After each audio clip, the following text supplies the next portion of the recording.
আমি একটু পাশের পেজটা ও আমি আচ্ছা ইনস্টাগ্রামে আমরা দুটোতেই লাইভ বোধহয়। হ্যাঁ আমরা লাইভ। প্রত্যেকবার প্রত্যেকটি সেলিব্রিটি যেভাবে লাইভ শুরু করার আগে আমরা বোধহয় লাইভ বলে একটু ব্ল্যাঙ্ক তাকিয়ে থাকে, আমরাও সেটাই করলাম। যেমনটা বলা, ব্রাত্যের গানের টিমের সাথে আমরা রবিবারের আড্ডায় বিকেল 5টায় আসবো ঠিক করেছিলাম, সেভাবেই আমরা এসেছি।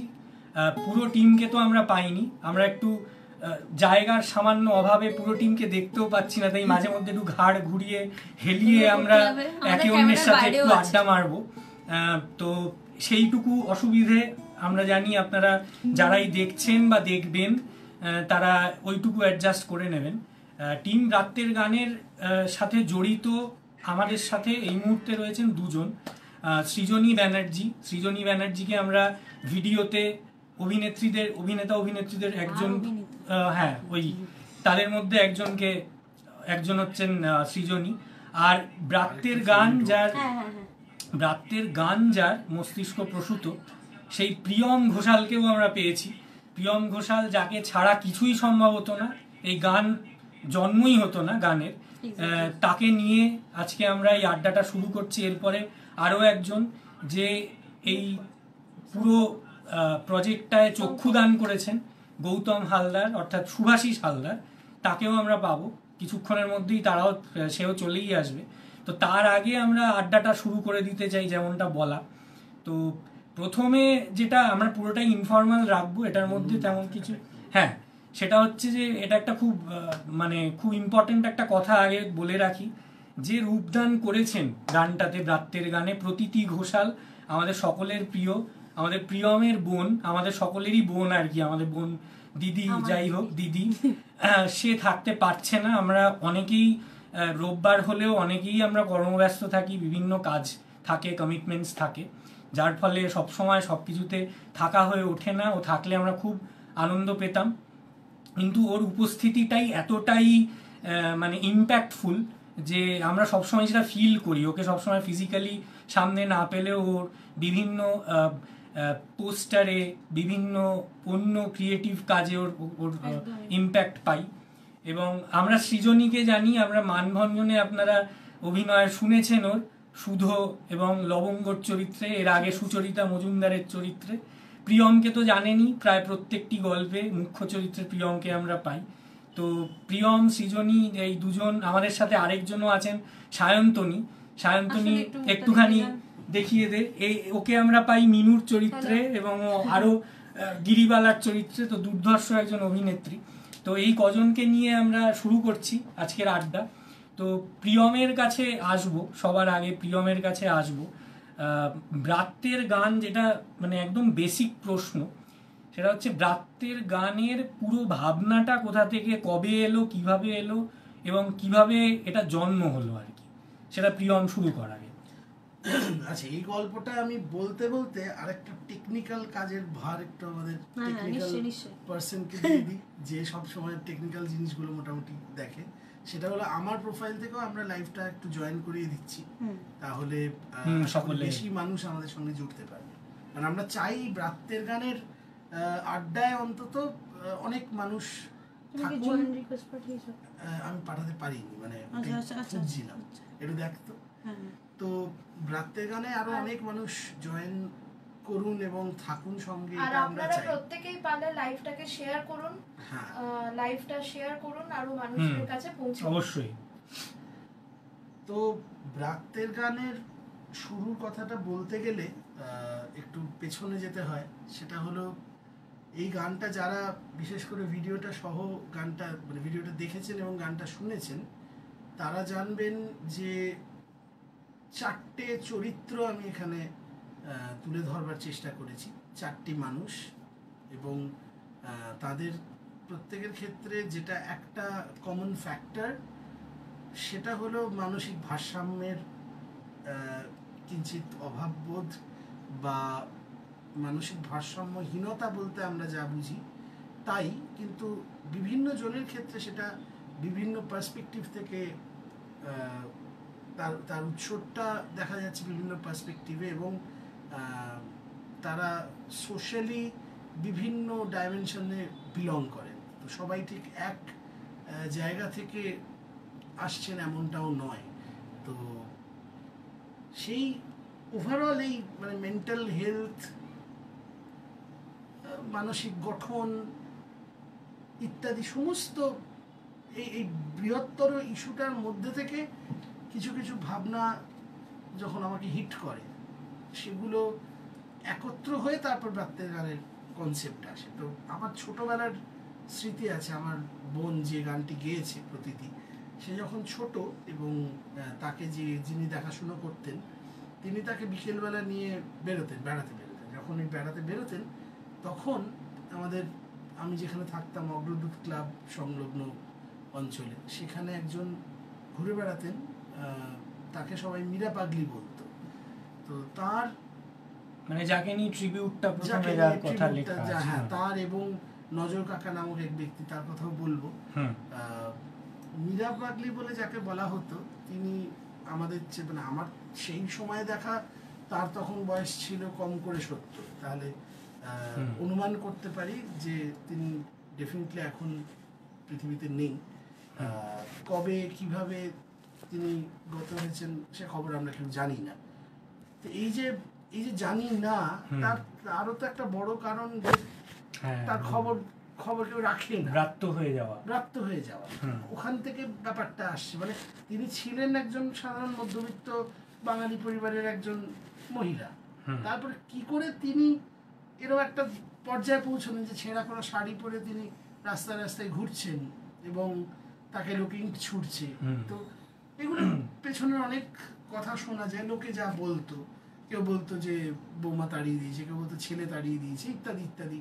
তো এগুলো সবসময় দেখা যায় এরকম কিছু ন্যারেটিভস পাওয়া যায় যেখানে ইদার অত্যাচারের ফলস্বরূপ, না হলে অন্য কোনো কারণে, অনেক ক্ষেত্রে মেডিকেল রিজনে, তো অ্যালজাইমার্স দ্বারা আক্রান্ত, তারপর তার যে মানসিক মানে স্থিতিশীলতাটা ঘেটে যাচ্ছে, সেটার পরে সেটাকে কিভাবে তার পরিবার নিচ্ছে সেটার উপর অনেকটা ডিপেন্ড করে।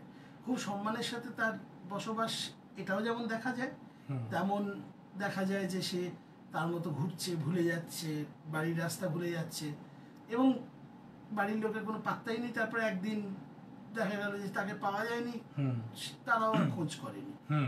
মানে অনেকের কাছেই বোধহয় এটা ঘাড় থেকে বোঝা নেমে যাওয়া। তো এগুলো অনেকগুলো প্রশ্ন তোলে সমাজের দিকে, অনেকগুলো এক্সপোজ করে জায়গা আছে। এই যে চারটে চরিত্রের মধ্যে মীরা দিদার ব্যাপারটা তাই, মানে বাড়ি থেকে খেদিয়ে দেওয়া হয়েছে ইন ট্রু সেন্স। সে তাকে এরকম ভাবে উত্তক্ত করাতো, সে যখন আমার বোনকে এসে আদর করতো, হ্যাঁ, গালের মধ্যে এরকম করে সে একটা ফোকলা হাসি হেসে টুকটুকি করে এরকম চড়া করে হেসে আদর, তখন সেই অভিব্যক্তিগুলোর মধ্যে আমি কোনো অস্বাভাবিকত্ব খুঁজে পাই। অবশ্যই ভীষণ স্বাভাবিক এবং ভীষণ মানে নর্মাল মনে হতো সব দিক থেকে। তো সেইখানে এ কথাটা ভাবতে গিয়ে মনে হয় যে নর্মালসি বলতে বা আমরা কি বুঝি, মানে নর্মালসির কি ডেফিনিশনটা কি, সংজ্ঞাটা কে তৈরি করে। এই সমস্ত প্রশ্নগুলো সেই খুব ছোট বয়সেও তখন এরকম ভাবে না হলেও মানে সেটাকে কেন্দ্র করে কোনো ডিসকোর্স তৈরি করবার মতন বয়স তো ছিল না, কিন্তু প্রশ্নগুলো উঁকি মারতো বারবার যে কেন এরকম করে সকলে, কেন দিব্যিত মহিলা ঘুরছেন, বোনকে আদর করছেন, হাসছেন, খুব স্বাভাবিক কিছু আচার আচরণ। আর যে যারা করছে সেটা তাদেরকে কি এই ট্রিটমেন্ট ফেস করতে হচ্ছে, তাহলে ওয়াই ঘর। তারপর আর যে তিনজন চরিত্র, তার মধ্যে একজন নজর কাকা, সে আমার বড় বয়সে দেখা, আমার বিধানপল্লীতে যে রেসিডেন্স, সেখানে রাস্তায় রাস্তায় রিক্সা চালিয়ে বেড়াতো একটি লোক। রোজ সন্ধ্যেবেলা আমরা একটা বাঁশির শব্দ শুনতে পেতাম এবং সেটি দূর থেকে ভেসে আসছে এবং ক্রমশ কাছে আসছে। তারপর দেখা যেত তিনি এক হাতে রিক্সার হাতল ধরে, অন্য হাতে একটি আড় বাঁশি বাঁ হাতে বাজাতে বাজাতে তিনি রিক্সা চালাচ্ছেন। তো একদিন আমার তার সাথে একটু কথা বলার খুব ইচ্ছে জাগে এবং তাকে আমি আমাদের বাড়ির 4 তলায়, তারপরে পরবর্তীতে ছাদে গিয়ে ভালো কথা হবে বলে সেখানে গিয়ে বসে চেয়ার নিয়ে প্রায় 1.5 ঘন্টা তার সাথে কথা বলে।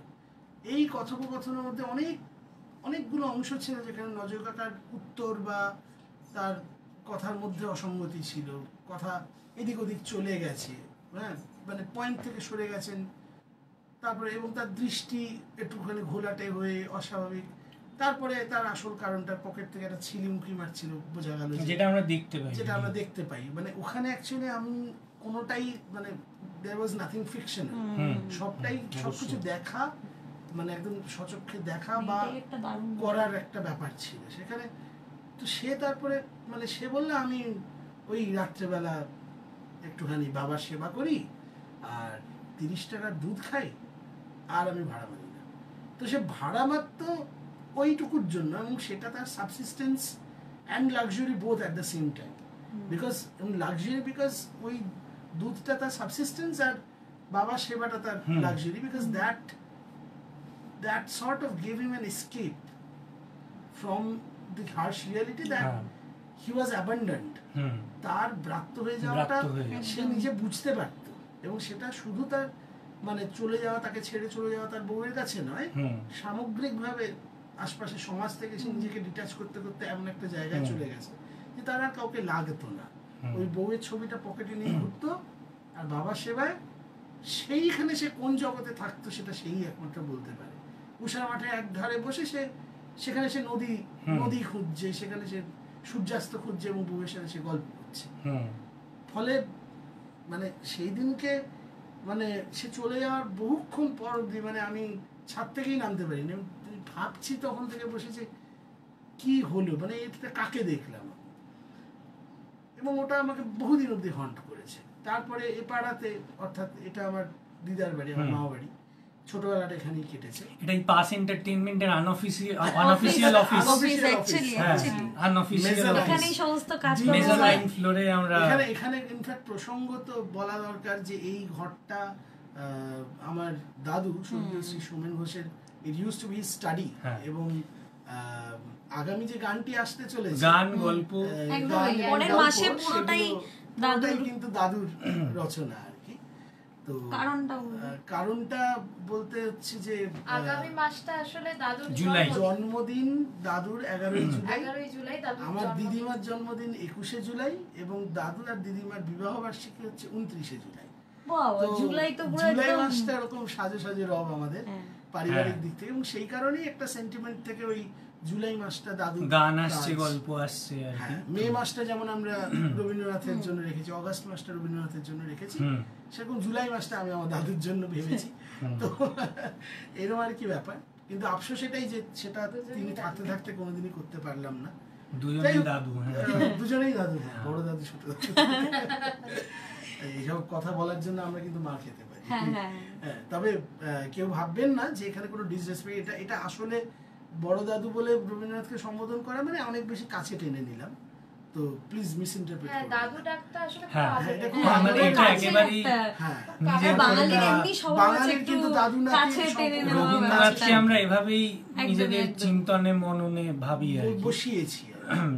তো তারপরে নজর কাকার কথা হলো, এরপরে আমি এই পাড়ায়, দিদার বাড়ির পাড়ায় ব্রহ্মপুর, এখানে এক ভদ্রলোক ঘুরে বেড়াতেন বা বেড়ান এখনো, আমি দেখে এলাম আসার সময়ই দেখে, আজকেও দেখে এসেছি। তো তিনি ঘোরেন খুব যে ছেঁড়া খোড়া জামা কাপড় তা বলবো না, কিন্তু ওই ময়লা বহুদিনের পরে ঘুরছেন খালি পায়ে, মোস্ট অফ দ্য টাইম খালি পায়ে। আমি জুতো একবার দেখেছিলাম, তো সেটা 2-3 দিনের জন্য ছিল জুতোটি, তারপরে একদিন সেই জুতোটা ফেলেও দিতে দেখি, সে জুতোটাও ব্রাত্য হয়ে যায়, এবং সেটা তার কাছে। এবং এটা একটা অদ্ভুত, মানে এটা কি আয়রনি যে সমাজের কাছে যে ব্রাত্য, সে হয়তো একজোড়া জুতোকে ব্রাত্য করছে, কারণ তারও তো কাউকে ব্রাত্য করতে ইচ্ছা করছে এবারে, এত ব্রাত্য হয়ে কোথাও গিয়ে একটা অদ্ভুত পিরামিড। এবং সে রাস্তায় জল জমে রয়েছে, বৃষ্টি, সে তাই সেই জলের মধ্যে দিয়ে হাঁটছে, একটা অদ্ভুত বালখিল্যতায় সেই জলের মধ্যে পা দিয়ে নাড়িয়ে নাড়িয়ে ঢেউ তুলে তুলে সে মজা পাচ্ছে, এবং আজরা বলে খানিকটা জল সে মুখে নিয়ে কুলকুচ করে ফেলে দিল, এবং তারপর সে অদ্ভুতভাবে নাচতে নাচতে গান করতে করতে চলে গেল। তারপর কিছুদিন পরে আমার এখানকার বন্ধু বান্ধব, পাড়াতে তো বন্ধু বান্ধব, তাদের থেকে জানলাম যে তাকে সবাই সমীর পাগলা বলে ডাকে, মানে সমীরই তার নাম। সেও একটি বাঙালি নিম্ন মধ্যবিত্ত পরিবারের ছেলে, যে ভালো ফুটবল খেলতো এবং ডানচাক্স মানে তার দক্ষতার মধ্যে ছিল। এই দুটোই তার ছেড়ে যায় এবং তার ভাইয়েরা তার সম্পত্তির জন্য তাকে মানে কি ধরনের ওষুধ বিষুধ খাইয়েছিল কেউ জানে না, মানে এটা লোক মুখে প্রচারিত যে তার ভাইরা ওষুধ খাইয়ে তার মাথা গন্ডগোল করে দিয়েছে, এমন একটা ন্যারেটিভ আছে। এবং মানে তাকে ভীষণ মারধর করা হতো ইত্যাদি। তো হচ্ছে একদিন আমি আমাদেরই এর আগে আপনারা দেখেছেন ছায়া সঙ্গী, আচ্ছা এটাকে জয়েন করানো গেল না? এক মিনিট ওটা তুমি একটুখানি ইয়ে করে দাও আমাকে। আমি দেখতে পাচ্ছি ইনস্টাগ্রামে আমার ছোট ভাই সৌম্যদীপ রয়েছে, পার্থ রয়েছে, দুজনেই আমার অফিসের সুবাদে আমার আলাপ হলো, এরা আমার দুই ছোট ভাই। খুব থ্যাংক ইউ তোরা আছিস এখানে লাইভে ইনস্টাগ্রামে। কি করতে হবে? অ্যাকসেপ্ট করতে হবে না, তুমি একটুখানি ইনস্টাগ্রাম থেকে আমি তোমার প্রোফাইলে ইনভিটেশন পাঠাচ্ছি, ওটা ফেসবুকে হবে না। ও আচ্ছা আচ্ছা আচ্ছা, তাহলে পাঠান না করতে, হ্যাঁ ফোন না করতে, সেটাই বলছি। কাকে? না তুমি বলো। হ্যাঁ দিনমা হোক হচ্ছে। হ্যাঁ, তো সেখানে দেখা গেল আমি আমাদেরই একটা ছায়া সঙ্গী বলে আমরা একটা গল্প করেছিলাম, অডিও স্টোরি আমাদেরই এই চ্যানেলে, পাস এন্টারটেনমেন্টের চ্যানেলে। যারা আমাদের রেগুলার শ্রোতা তারা জানবেন সুবলোত্তম সেই এনিগমা। তো সেটার একটা প্রমোশনাল ভিডিও শুট করতে আমরা একত্র হয়েছিলাম ব্রহ্মপুরে। আমি আগে বেরিয়েছি, বাকিরা আসছে তখন। আমি ভাবলাম একটা চা খাই, আমাদের একটি চায়ের গলি আছে এখানে এক্সটেনশনের কাছে। গেলাম, চায়ের গলিতে ঢুকে যে দৃশ্যটা দেখলাম আমার মানে মানে মেজাজ তিরিক্ষি হয়ে গেল, গায়ে অদ্ভুত একটা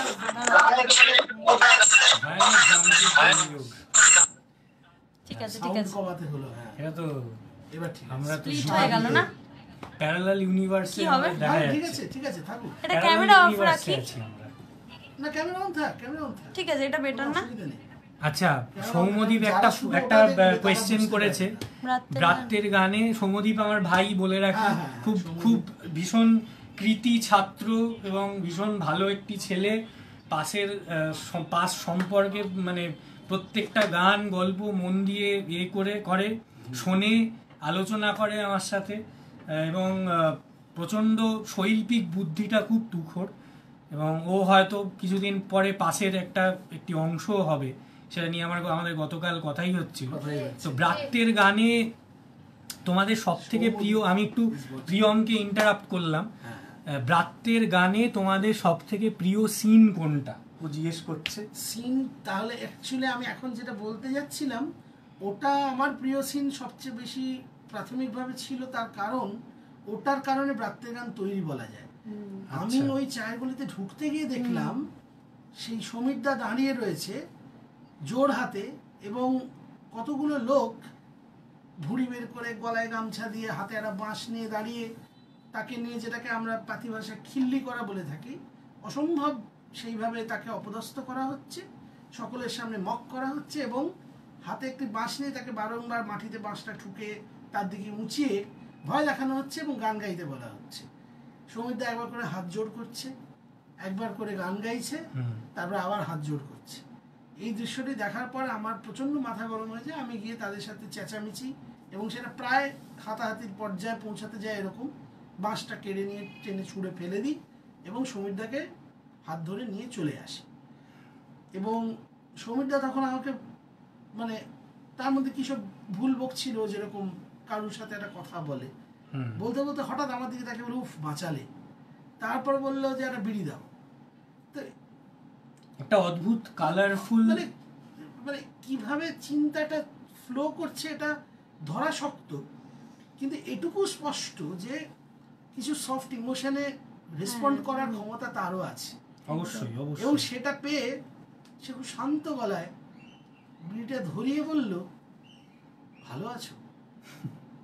তো এটা কি বলবো, মানে সে তারপরে বললো যে না হিসেবটা দেখতে হবে, ওখানে পেমেন্টটা করা হয়নি বলে আবার সেই গলির দিকে চলে আয়। বলে ওদিকে কোথায় যাচ্ছিস? ওই দিকে যা।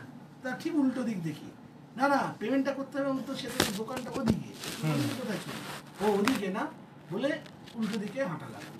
মানে সে আবার যাচ্ছিল সেই দিকেই যেখানে তার অপদস্থ হওয়ার জায়গাটা, কিন্তু তাকে উল্টো দিকে চালিত করে দিয়ে তারপরে আমি একটা চা হাতে নিয়ে ভাবছিলাম যে মানে এটা এক্ষুনি আমি কি কি একটা অদ্ভুত ছবি দেখলাম যে মানে এটা কি ধরনের ট্রিটমেন্ট, এটা কখনো, এবং ওটার পরে আমরা একটা প্রচন্ড মানে একটা অদ্ভুত কাজ করছে, মানে এইটার এই ব্যাপারটার একটা কোনো জোরালো প্রতিবাদ আমি চাইছি এরকম আর কি, কিন্তু কি উপায় আছে, আমি কজনকে কিভাবে শোধরাবো, কি করবো, আই হ্যাড নো আইডিয়া।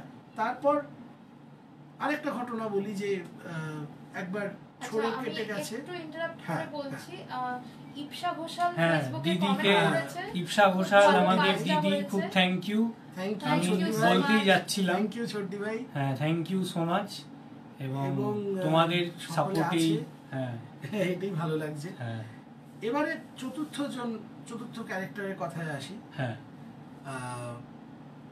একবার কোথাও কেটে ছড়ে গিয়ে পড়ে যাওয়ার পর, হোঁচট খাওয়ার পর পড়ে, মানে সৃজনীর চরিত্রটার কথা বলছিস কি? হ্যাঁ, এবার এখানে কিছু কিছু জিনিস আমাকে একটু টুইক করতে হয়েছে, কারণ সেটা অবশ্যই পরিস্থিতির ক্রিয়েটিভ জন্য লিবার্টি বিভিন্ন লাগে, জিনিস সবভাবে দেখানো অ্যাভেলেবেল ছিল না, বা কনসেপ্ট বা আইডিয়াটা হ্যাঁ একই মানে রকম। ঘটনাটা মানে আমি মীরা দিদার বদলে মীরা পাগলির একটা ইয়াঙ্গার সেলফ ধরেছি, বা সৃজনী যে চরিত্রটা করেছে সেখানেও একটা মানে প্রৌঢ়া মহিলার বদলে আমি মানে তুলনামূলক কিশোর বয়সী বা এরকম একটা জায়গায়, বা রাদা কিশোর বয়সে আটকে থাকা মানে মানসিক বয়সটা সেখানে আটকে, কিন্তু সে বেড়ে উঠেছে আরো অনেকটা, সেইরকম একটি চরিত্র যার একটা কোনো নিউরোলজিক্যাল ডিসঅর্ডারের জন্য অ্যাকচুয়াল ক্ষেত্রে অ্যালজাইমার্স ছিল, কিন্তু তার মানে ভাবভঙ্গি আচার আচরণ সেগুলো অনেকটা সেরকমই ছিল। তা আমি টেক ব্যাক নিয়ে তারপর বেরিয়ে হঠাৎ আইসক্রিম খেতে ইচ্ছে করে, একজন আইসক্রিমের স্টল ওরকম যেরকম চাকা করানো, দাঁড়িয়ে একটা আইসক্রিম নিচ্ছি কর্নেটো, তা হঠাৎ একজন মহিলা এলেন, এসে আমাদেরকে ভীষণ চওড়া করে একটা হেসে বললেন, কি রে চিনতে পারছিস, এবং সেটা ভীষণ ভীষণ স্বাভাবিক বলা, অ্যাকচুয়ালি অ্যালজাইমার্সের ক্ষেত্রে তো কোনো অস্বাভাবিকত্ব ওইভাবে কথাবার্তায় থাকে না, ব্যাপারটা পুরো অন্যরকম। তারপর আমি যথারীতি একটু হতভম্ব হয়ে, মানে আমার তো চেনার কথাও নয়, তো তারপর আইসক্রিম খাওয়া, একা একা আইসক্রিম খাচ্ছিস, তা আমি কি মনে হলো আমিও কিরকম একটা মন্ত্রমুগ্ধের মতো আমি আইসক্রিম অর্ডার করলাম, একটা আইসক্রিম দাও না, তারপরে সে একটা কর্নেটো দিল, তারপর সে কর্নেটোটা ধরে বললো যে না একটা লেবু আইসক্রিম দে, বলে আবার একটা লেবু আইসক্রিম বেরোলো, সেই লেবু আইসক্রিমটা ধরে আমার কাছে কর্নেটোটা আমার হাতে দিয়ে সে ওটা খেতে খেতে চলে গেল। এবার আইসক্রিমওয়ালার দিকে আমি তাকিয়ে জিজ্ঞেস করলাম, মানে কি ব্যাপার, উনি কে, এরকম একটা প্রশ্নবোধক দৃষ্টিতে আমি তার দিকে চাইলাম, এবং চাইতে আইসক্রিমওয়ালার মাথায় টোকা মেরে চোখটা কুচকায় হেসে, যেটা আমরা সিনটাতেও দেখছি আমরা, মানে আমি বলছি না প্রায় সমস্তটাই অ্যাজ ইট ইজ রিক্রিয়েট করার চেষ্টা করেছি, শুধু ওই কিছু জিনিস বদলাতে হয়েছে, যেমন নজর কাকার হাতে আরবাসির বদলে মাউথ অর্গান দেখা যাচ্ছে, বা ওর ক্ষেত্রে লেবু আইসক্রিমের বদলে একটা কি ছিল পুদিনা, ম্যাঙ্গো, কাঁচা যাই হোক সেটা ফ্লেভারটা ডাজন্ট ম্যাটার, যেটা শুটের গল্পের সময় আবার বেরোবে যে ক্রমাগত 1 ঘন্টা ধরে শুট হচ্ছে, আইসক্রিম গলছে, আমরা 3টে আইসক্রিম ব্যাংক কাপ করে রেখেছি, এটা গৌতম দায়ের অনেকখানি ব্যাপারগুলো জমবে ব্যাপারটা আর কি, আরো তো আমার এইরকম এইগুলো সেই 4টে চরিত্র। এবার গানটা লেখার আগে, অনেক আগে, এটা 2018 কি 19-এর সময়, না 18-19 না, ভুল করলাম, কোভিডের সময়, তখন সবাই বাড়িতে বসা, হঠাৎ করে সেই পাগলটা বলে একটা, সেটাকে কবিতা বলা চলে কিনা জানি না, একটা তোমার মানে তুমি প্রকাশ করছো একটা জায়গায়, সেই একটা সাইকোলজিক্যাল র্যান্টিং বলা যেতে পারে, যা মনে হয়েছে লিখে গেছি, এরকম একটা মানে অগোছালো একটা লেখা গোছে, সেইটা ছিল, সেটা আমাদের ইভেন ইউটিউব চ্যানেলের পিন্ড কমেন্টেও পাওয়া যাবে, দেখতে পাওয়া যাবে, সেই লেখাটা আগে লিখেছি, ওটা একদমই র লেখা, ওটা কিছু আনপলিশ কিছু করা হয়নি, ওটা ওরমই পড়েছিল, জাস্ট মানে মনের ভাব প্রকাশ বলে। তো সেই লেখাটা মূলত এদেরকে নিয়ে ছিল। তারপর কিছু মাস আগে আমার যখন জন্ডিস হয়, এবছর ফেব্রুয়ারি মাসের শুরুটায়, সেই সময় আমি ছুটিতে রয়েছি এবং রেস্ট নিতে বলা হয়েছে, মাথা ঘুরছে টুকটাক, শুয়ে থাকতে থাকতে হঠাৎই আমার 4টে লাইন, প্রথম 4টে লাইন মাথায় আসে, সুর সহ আসে, এবং তখন বাকি গোটা গানটা লেখার একটা খিদে জন্মায়, এবং যথারীতি ওটা লিখতে শুরু করতেই পরের পর আসতে লাগবে, তারপরে দেখলাম এই 4টে ক্যারেক্টারের গল্প আমায় বলতেই হচ্ছে, গানটা যেটুকু লম্বা, আজকাল লোকে লম্বা গান শুনতে চায় না, কিন্তু এই গানটা অদ্ভুতভাবে আমরা অ্যানালিটিক্স দেখলে দেখবো যে অনেকটা অডিয়েন্স রিটেনশন আমরা পেয়েছি। গানটার একটা ব্যাপার, সেটার জন্যই আশা আছে। সেই গানটাতে তখন আমি গল্পটা বলি, এবং অনেকদিন ধরে ইচ্ছে ছিল আমার বোন যে আজকের লাইফটা তার কাজের চাপে থাকতে পারেনি, প্রতিটি আমরা বললামও শুরুতে, তো ওর গান গাওয়াটা হচ্ছে সহজাত, ও গান কোনোদিন শেখেনি। আমি ছোটবেলা থেকে গান না শিখে গাইতাম, তারপর একটা সময় গিয়ে আমি শ্রীজয়ন্ত সরকারের কাছে ট্রেনিং নেওয়া শুরু করলাম, তারপর লকডাউনের সময় সেটা তাতে বাধা পড়ে গিয়ে এখন আর চাকরির চাপে করে উঠতে পারছি না। কিন্তু একটা তো কিছু কিছু বছরের একটা বেসিক ট্রেনিং হয়েছে। বনুর একেবারেই কোনো ট্রেনিং ছিল না, কিন্তু গানটা সহজাতভাবে খুব সুন্দর গায়, অবশ্যই ট্রেনিং, এবং ও সেটা বিশ্বাস করে না, মানে ওকে বিশ্বাস করানোর জন্য আমার মনে হয়েছিল যে দরকার একটা কোনো গানকে দিয়ে গাওয়ানো। তো ওর মূল আকর্ষণটা কিন্তু একটু ওয়েস্টার্ন মিউজিকের দিকে ঝোঁকা। ও পিয়ানো শিখতে ভর্তি হয়েছিল, পিয়ানোটা বেশ কয়েক বছর শিখেছে, এবং ন্যাচারালি ও গাইতো বেশি, এবং ওর যেহেতু মানে অ্যানিমেশনের ফিল্ডে এখন ও চাকরিরত, এবং ওর পছন্দটাও ওই দিক ঘাসা, ফলে কোরিয়ান কালচার, জাপানিজ কালচার, এবং জাপান তো বলা যায় মানে অ্যানিমেশন এবং এইগুলোর দিক থেকে একটা পাইনিয়ারিং জায়গায় আছে, ফলে ওই দিককার মিউজিকটার একটা ইনফ্লুয়েন্স ওর উপরে আছে। তো সেই কথা মাথায় রেখে আমি খুব একটা ইন্ডিয়ানাইজড মানে কম্পোজিশন করতে চাইনি ইনিশিয়ালি, কিন্তু তারপর মানে ইনফ্লুয়েন্সটা ওয়েস্টার্ন ইয়ে থেকে হলেও একটা অদ্ভুত একটা বাঙালি ছোঁয়া পাওয়া গেল টিউনটাতে, সেটা দেখলাম বনু মানে অ্যাডাপ্ট করে নি অদ্ভুতভাবে। আমি এটা এক্সপেক্টই করিনি প্রথমে, এবং আমরা যখন বাঁকুড়া বেড়াতে গেছি ওখানে বসে আমার মনে আছে ওকে তখন গানটা একটু মানে অভ্যাস করাচ্ছি, এগুলো বলছি এটা নিয়ে, তো তখনও, এবং she was still in doubt যে আমি কি পারবো, আমি বলছি তুই তোর মতো করে গা, তোকে আর কিছু ভাবতে, সেইটা আলটিমেটলি হয়েছে, যার জন্য এখনো শি ইজ লাইক যে মানে কিছুই আর ঠিকঠাক হয়নি, ভুলভাল গিয়েছি এরকম একটা ও বলছে, আর কমেন্ট পুরোপুরি উল্টো কথা বলছে। আমি নিজের প্রশংসা করলে লোকে বলবে এই তো বোনের প্রশংসা করছে, কিন্তু অনেস্টলি মানে ভোকালস একটা অদ্ভুত ব্যাপার রয়েছে ওর ভোকালস। তোমাদের এই চিন্তা ভাবনায় অনেকটা সমৃদ্ধ হলাম, ডাউটলেসলি গানটা মন ছুঁয়ে গেছে। হ্যাঁ, এটা সৌমদীপ আমাকে এমনি টেক্সট করে বলেছিল যে কতটা, এবং ও খুব ভীষণ চায়, মানে ও চায় পাগলের চরিত্রে আবার কিছু হলে ও অভিনয় করবে, পাগলের চরিত্র চায়। তো ওরা আমার এমনি পাগলামি চলতো যখন অফিসে আমরা একসাথে ছিলাম। আনফর্চুনেটলি আমরা এখন পাশাপাশি বসি না, ও একটা অন্য জায়গায় অন্য অফিসে কাজ করে, কিন্তু আমরা খুব চাইবো একসাথে আমরা আবার একত্র হয়ে একটা নতুন কিছু কাজ করা। আমি সৃজনীর কাছে আসবো, তুই কমপ্লিট করলো না। না, আমি মোটামুটি মানে আমি এটাই বলছিলাম যে মানে সেই জায়গা থেকে এবার ওই সময় তখন গানটা সুর হয় ফেব্রুয়ারি মাসে, লেখা সুর একসাথে হয়, ভিডিও করবার রোগটা চেপে বসে আমার ওই সময়টায়, মানে ওই চায়ের গলিটা দেখে, কিন্তু সেটা তখন একটা ভাবনা স্তরে ছিল, কিন্তু এটা করতেই হবে এরকম একটা অনেক অনেক কনস্ট্যান্ট ছিল আমাদের। ভাবনা স্তরের সময়টা আমি একটু জানি, এইটা তুই কিছুটা জানিস, তুমি ফোন করে একদিন অনেকক্ষণ কথা হচ্ছিল, সেইটা মাথায় ইমেজ গুলো। এবং গানটা যখন গানটা অ্যারেঞ্জ করেছেন আমার জামাইবাবু সাগর দাশগুপ্ত, আমাদের প্রত্যেকটি যিনি কমেন্ট করলেন, কাজী হাজবেন্ড আমার টরিমাসি কমেন্ট করেছে। আচ্ছা আচ্ছা, ক্যামেরার একটু দূরে থাকলে সবাইকে দেখা যাবে। হ্যাঁ, আসলে আমরা দূরে যাই, আমরা একটু ক্রাঞ্চ হচ্ছে, আমি একটু আমরা একটু বেশি বাইরে রয়েছে। এখানটা বস না, না আমি ওই যে এখানটা সরে এলে হতো, এখানে সরে এলেও দেখতে পাবি না, বস না, টরিমাসি কোথায় লিখছে? এটা ফেসবুকে। না না ঠিক আছে, আচ্ছা ঠিক আছে, ঠিক আছে, দেখা যাচ্ছে সবাই চিৎকার করছে, ঠিক আছে, সবই তো লাইভের পার্ট, একদম লাইভের পার্ট।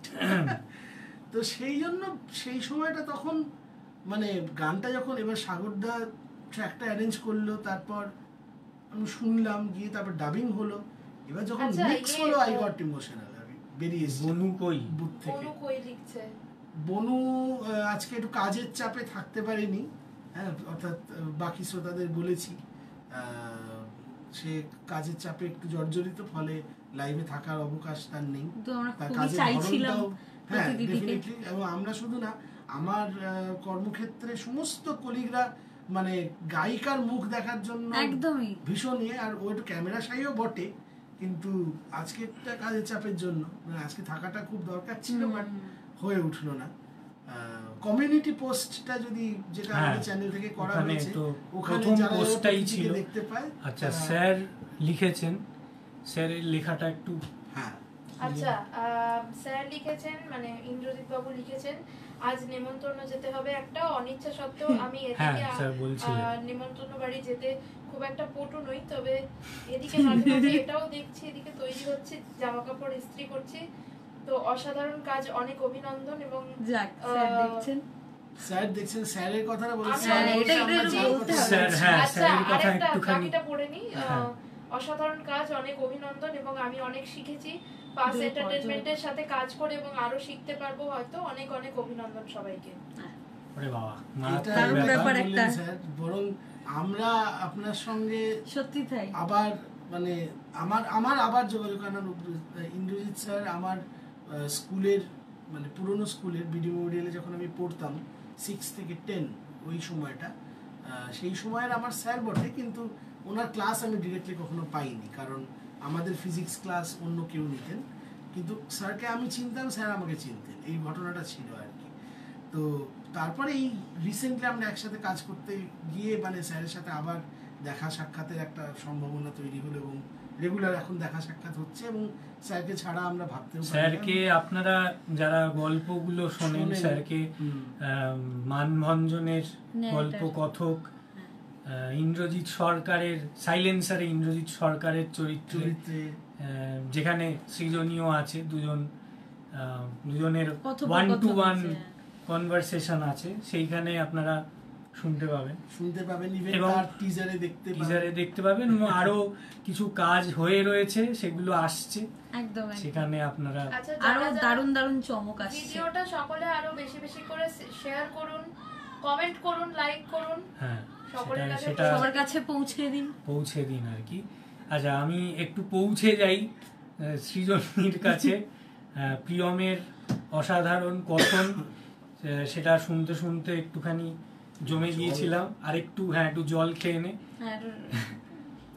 তো সৃজনীকে আমরা এই ভিডিওতে মানে রাত্রের গানে আমরা পেয়েছিলাম, যেটা বলছিলাম যে আইসক্রিমের ঘটনাটা, যেটা থেকে যে সিনটা তৈরি হয়েছে, সেখানে আমরা সৃজনীকে পাই। সৃজনী, একটা জিনিস আমাকে বল, সৃজনী আমাদের খুব প্রিয়, আমাদের ছোট বোন, এবং ওই জন্য আমরা এখানে লাইভে তুই তুকারিটা কেন করছি সেটা একবার জাস্ট একটু ব্যাকগ্রাউন্ড দিয়ে দিলাম।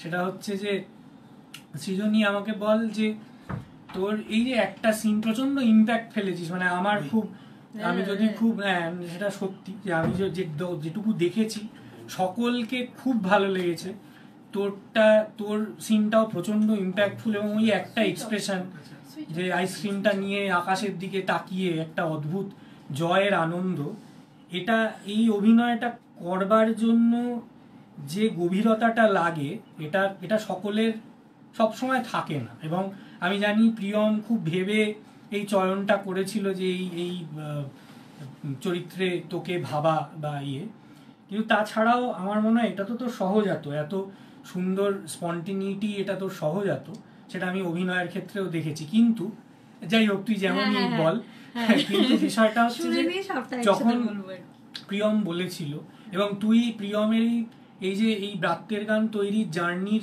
আমার মনে একটা খুব ইন্টিগ্রাল পার্টও, কারণ তুই অনেক কিছু সঙ্গে তো তোর প্রস্তুতিটা কেমন ছিল, মানে এটা খুব বেসিক প্রশ্ন হয়তো, কিন্তু আমরা যেহেতু কেউই খুব প্রফেশনাল অভিনেতা, প্রফেশনাল কেউই নই, তো তোর প্রস্তুতিটা কেমন? বেশি অবাক লাগবে যে কেউই এখানে অভিনেতা নয়, মানে কেউ শিখে করে। যতগুলো আমাদের অডিও স্টোরি হয়েছে, মানে অভিনয় করার মতো মিউজিক ভিডিও হয়েছে, কেউই আমরা ট্রেন্ড নই। আমরা এক সোমনাথ ছাড়া এক্স্যাক্টলি ওইটা আমরা বলতে যাচ্ছিলাম, আমরা একটু বলি।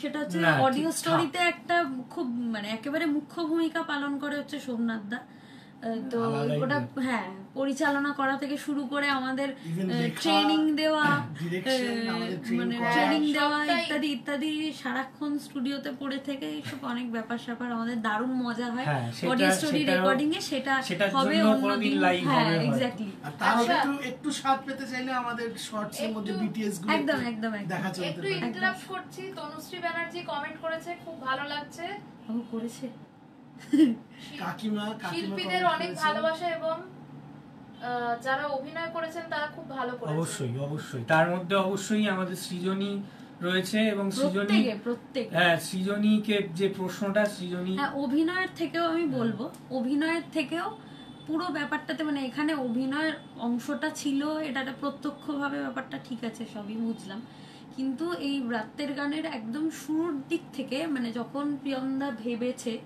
বা গানটা তৈরি হচ্ছেও এরকম সময় থেকে আমি ব্যাপারটার সঙ্গে মানে মানে ছিলাম আর কি জড়িয়েই পড়েছিলাম কারণ একদিন এরকম মানে র্যান্ডাম আর কি ফোন কলে কথা হচ্ছিল প্রিয়মদার সঙ্গে তো তখন বললো জানিস এরকম একটা ভাবছি বনুকে দিয়ে গাওয়াবো তোকে তো শোনাইনি এটা বলে মনে হয় কোনো তুমি ফোন কলেই শোনাচ্ছি হ্যাঁ হ্যাঁ লেখাটাও পড়ে শুনিয়েছিল এবং ফোন কলেই একটু গুনগুন করে সুরটা এবং কথাগুলো শোনাচ্ছিল আর কি বেশ মানে প্রায় ওদিনকার 1.5 ঘন্টা মতো কথা হয়েছিল টানা ওইরকম তো তখনই মানে গল্পগুলো পরপর এবং আমাকে বললো যে এটার একটা মিউজিক ভিডিও করতে হবে এবং শুট করতে হবে বেশ আর কি ইয়ে করে এবং প্রসেসটা অনেক বড় হয় কিরকম তো তারপর আমাকে গল্পগুলো অল্প অল্প করে বললো সবটাই আমি তো শুনে বলছি তো অসম্ভব একটা ব্যাপার কারণ প্রথম এটা হ্যাঁ মানে এতখানি বড় একটা বিষয় সেইটাকে মানে আমাদের একটা শুরুর দিকের ব্যাপার আমাদের এখন সেখানে হ্যাঁ সেখানে গিয়ে তো অসম্ভব ব্যাপার একটা তো মানে কিভাবে কি হবে না জোগাড় করতে হবে করতেই হবে এটা করতেই হবে এই আমি একটু জাস্ট সরি আটকালাম প্রিয়মের এই জেদটা না থাকলেও আবার অনেক কিছু হতো না যেটা আমি পরে একটা ছোট ঘটনা বলবো সেটা হয়তো কেউই জানে না প্রথম গল্প ভাইরাস নিয়ে একটা মানে আমার একটা অভিজ্ঞতা আছে সৃজনী বল হ্যাঁ ব্যাপারটা হচ্ছে প্রিয়মদার জেদের জন্য প্রিয়মদার সঙ্গে আমাদের ফাটাফাটি ঝগড়া হয় মাঝে মধ্যে সাংঘাতিক ঝগড়া হয় সেটা প্রোডাক্টিভ ঝগড়া ভালো ঝগড়া আচ্ছা আমাদের ডিওপি এসে গেছে চক্ষু দান করেছেন গৌতমদা সুভাষিস হালদার আমি এখানে না বসো ক্যামেরার মধ্যে ক্যামেরা পারসন ক্যামেরা শাই হলে বড় মুশকিল এই চেয়ারটা ও ক্যামেরা শাই এখানে বস তুই এখানটা চলে আমরা তো শাইবা মানুষ এটা কি শাই লিখেছেন কি লিখেছেন সুনন্দাকে বসতে ঠিক আছে আমি আমি এই পেছনে দাঁড়িয়ে না এখানে জায়গা আছে তো বসে পড়ো না কিভাবে শেয়ার না গৌতমকে দেখা হ্যাঁ গৌতমদা এখানটা ঢোকো না এখানটা চলো অসুবিধা নেই ওখানে যাব না এর বাড়ি শুনি চেয়ারে বসবে ইতাচি উচিহা তুমি মাঝখানে গিয়ে বসো প্লিজ আমি এখানে বসবো ইতাচি উচিহা এভাবে থাকে না সবার মধ্যে আচ্ছা স্যার একটা কমেন্ট করেছেন যখন প্রথম এটা শুনেছিলাম রাতের গান চমকে গেছিলাম আমি বলেছিলাম যে তুমি মানে হঠাৎ করে এই ভদ্রলোকের গানে সুর দিতে গেলে কেন সেটা নিয়ে একটা মজা হয়েছিল কিন্তু সেটাও মনে পড়লো জয় হোক তোমার জয় হোক গৌতমদা ঢেকে যায় স্যার আবারও একটা মজার কমেন্ট করলেন অ্যাকচুয়ালি বিশেষ বেশি বলছি না কারণ রাতের গানের সাথে একটি বিশেষ মানুষের নামের খুব মিল সেটা নিয়ে খুব আলোচনা মজা অনেক কিছু হয়েছিল সেই মানুষটিকে এর মধ্যে কোনোভাবেই আনা স্কোপ নেই তো সৃজনী বলা শুরু কর তুই বলতে থাক হ্যাঁ সেটা হচ্ছে ওই দিনকার ফোন কলে কথা হয়েছিল অনেকক্ষণ তো তারপর যখন আমি শুনলাম ব্যাপারটা আমি বললাম বিষয়টা তো একটা মানে দারুণ হবে কারণ ওটা ভাবনা এবং ওটা শোনার পরেই আমার মানে যেহেতু ব্যাপারগুলো মানে আমরাও কিছুটা চারপাশে লক্ষ্য করি এবং যে মানুষগুলোর কথা বলে মানে ভেবেছে প্রিয়মদা তার মধ্যে আমরা তো দেখতে তো পাই তো সেক্ষেত্রে ব্যাপারটা শুনে তো একটা সাংঘাতিক গিয়ে লেগেছিল যে এটা তো বিশাল বিশাল বড় একটা মানে কর্মযোগ্য আর কি যাকে বলে তো কিভাবে কি হবে না হবে খুবই এক্সাইটেড হয়ে গেছিলাম যে না মানে করতে হবে এটা। আর প্রিয়মদা আরো নানা রকম যে এটা লাগবে ওটা লাগবে, এটা করতে গেলে ওর লুকটা এরম করতে গেলে ওকে এরম সাজাতে হবে, এই জায়গাটাতে এইটা করবো, মানে প্রিয়মদার কাছে পুরো ছবিটা ছিল পরিষ্কার, মানে এতখানি পরিষ্কার মাথায় ভাবনাটা নিয়ে কেউ মনে হয় কাজে নামে না সাধারণত, কিছুটা ইম্প্রোভাইজ হয় ওখানে, এখানে ইম্প্রোভাইজের খুব একটা মানে জায়গা ছিল না। কারণ ইনস্টাগ্রামে কেউ জয়েন করেছেন? কিছু জয়েন মানে এমনি লাস্ট একটা কিছু দেখলাম, হ্যাঁ মানে জয়েন যাকে এবার মানে ভাবনাটা এতটাই পরিষ্কার যে আমরা ভিডিওর শুরুতে যে দেখতে পাচ্ছি মানে প্রত্যেকটা কথা ওই ভিজে পিচ রাস্তার আয়নাতে মেঘ অশ্রুর জমা কান্নাতে, মানে প্রত্যেকটা লাইন অনুযায়ী কি কি হবে ভিডিওতে পরপর ক্লিয়ার প্রিয়মদার মাথায়, এবং কি করতে হবে কাকে কি করতে হবে সেটাও সমস্তটা ক্লিয়ার, কোনো ডাউট নেই। ইভেন গৌতম দা এডিট করতে গিয়ে সেটা ভালো বুঝতে পেরেছে যে পর সিনগুলো পুরো সাজানো গানের লাইন অনুযায়ী, মানে এতখানি সাজানো আমাদের এরকম কোনো মানে ভিডিও ক্লিপ ছিল না, খুব কম সময়ের মধ্যে। ওটা তো আসবো, ওটা তো গৌতম দা তখন ওটা বলবে, ওটা একটা সাংঘাতিক ব্যাপার। না এইটাতে এই বক্তব্যটা সাজানোর বক্তব্যে আমি জাস্ট একটা জিনিস বলছি, গৌতম আমাকে বারবার বলেছিল, ওকে যখন ডেকে চায়ের কাপ হাতে নিয়ে চা খেতে খেতে ওকে আমি গানটা শুনিয়েছি এবং গল্পটা বলেছি, ও মাথা ব্যথা নিয়ে শুনে বললো যে এটা তো দারুণ লাগছে কনসেপ্টটা, তুমি একটা কাজ করো, একটা স্টোরি বোর্ড করো।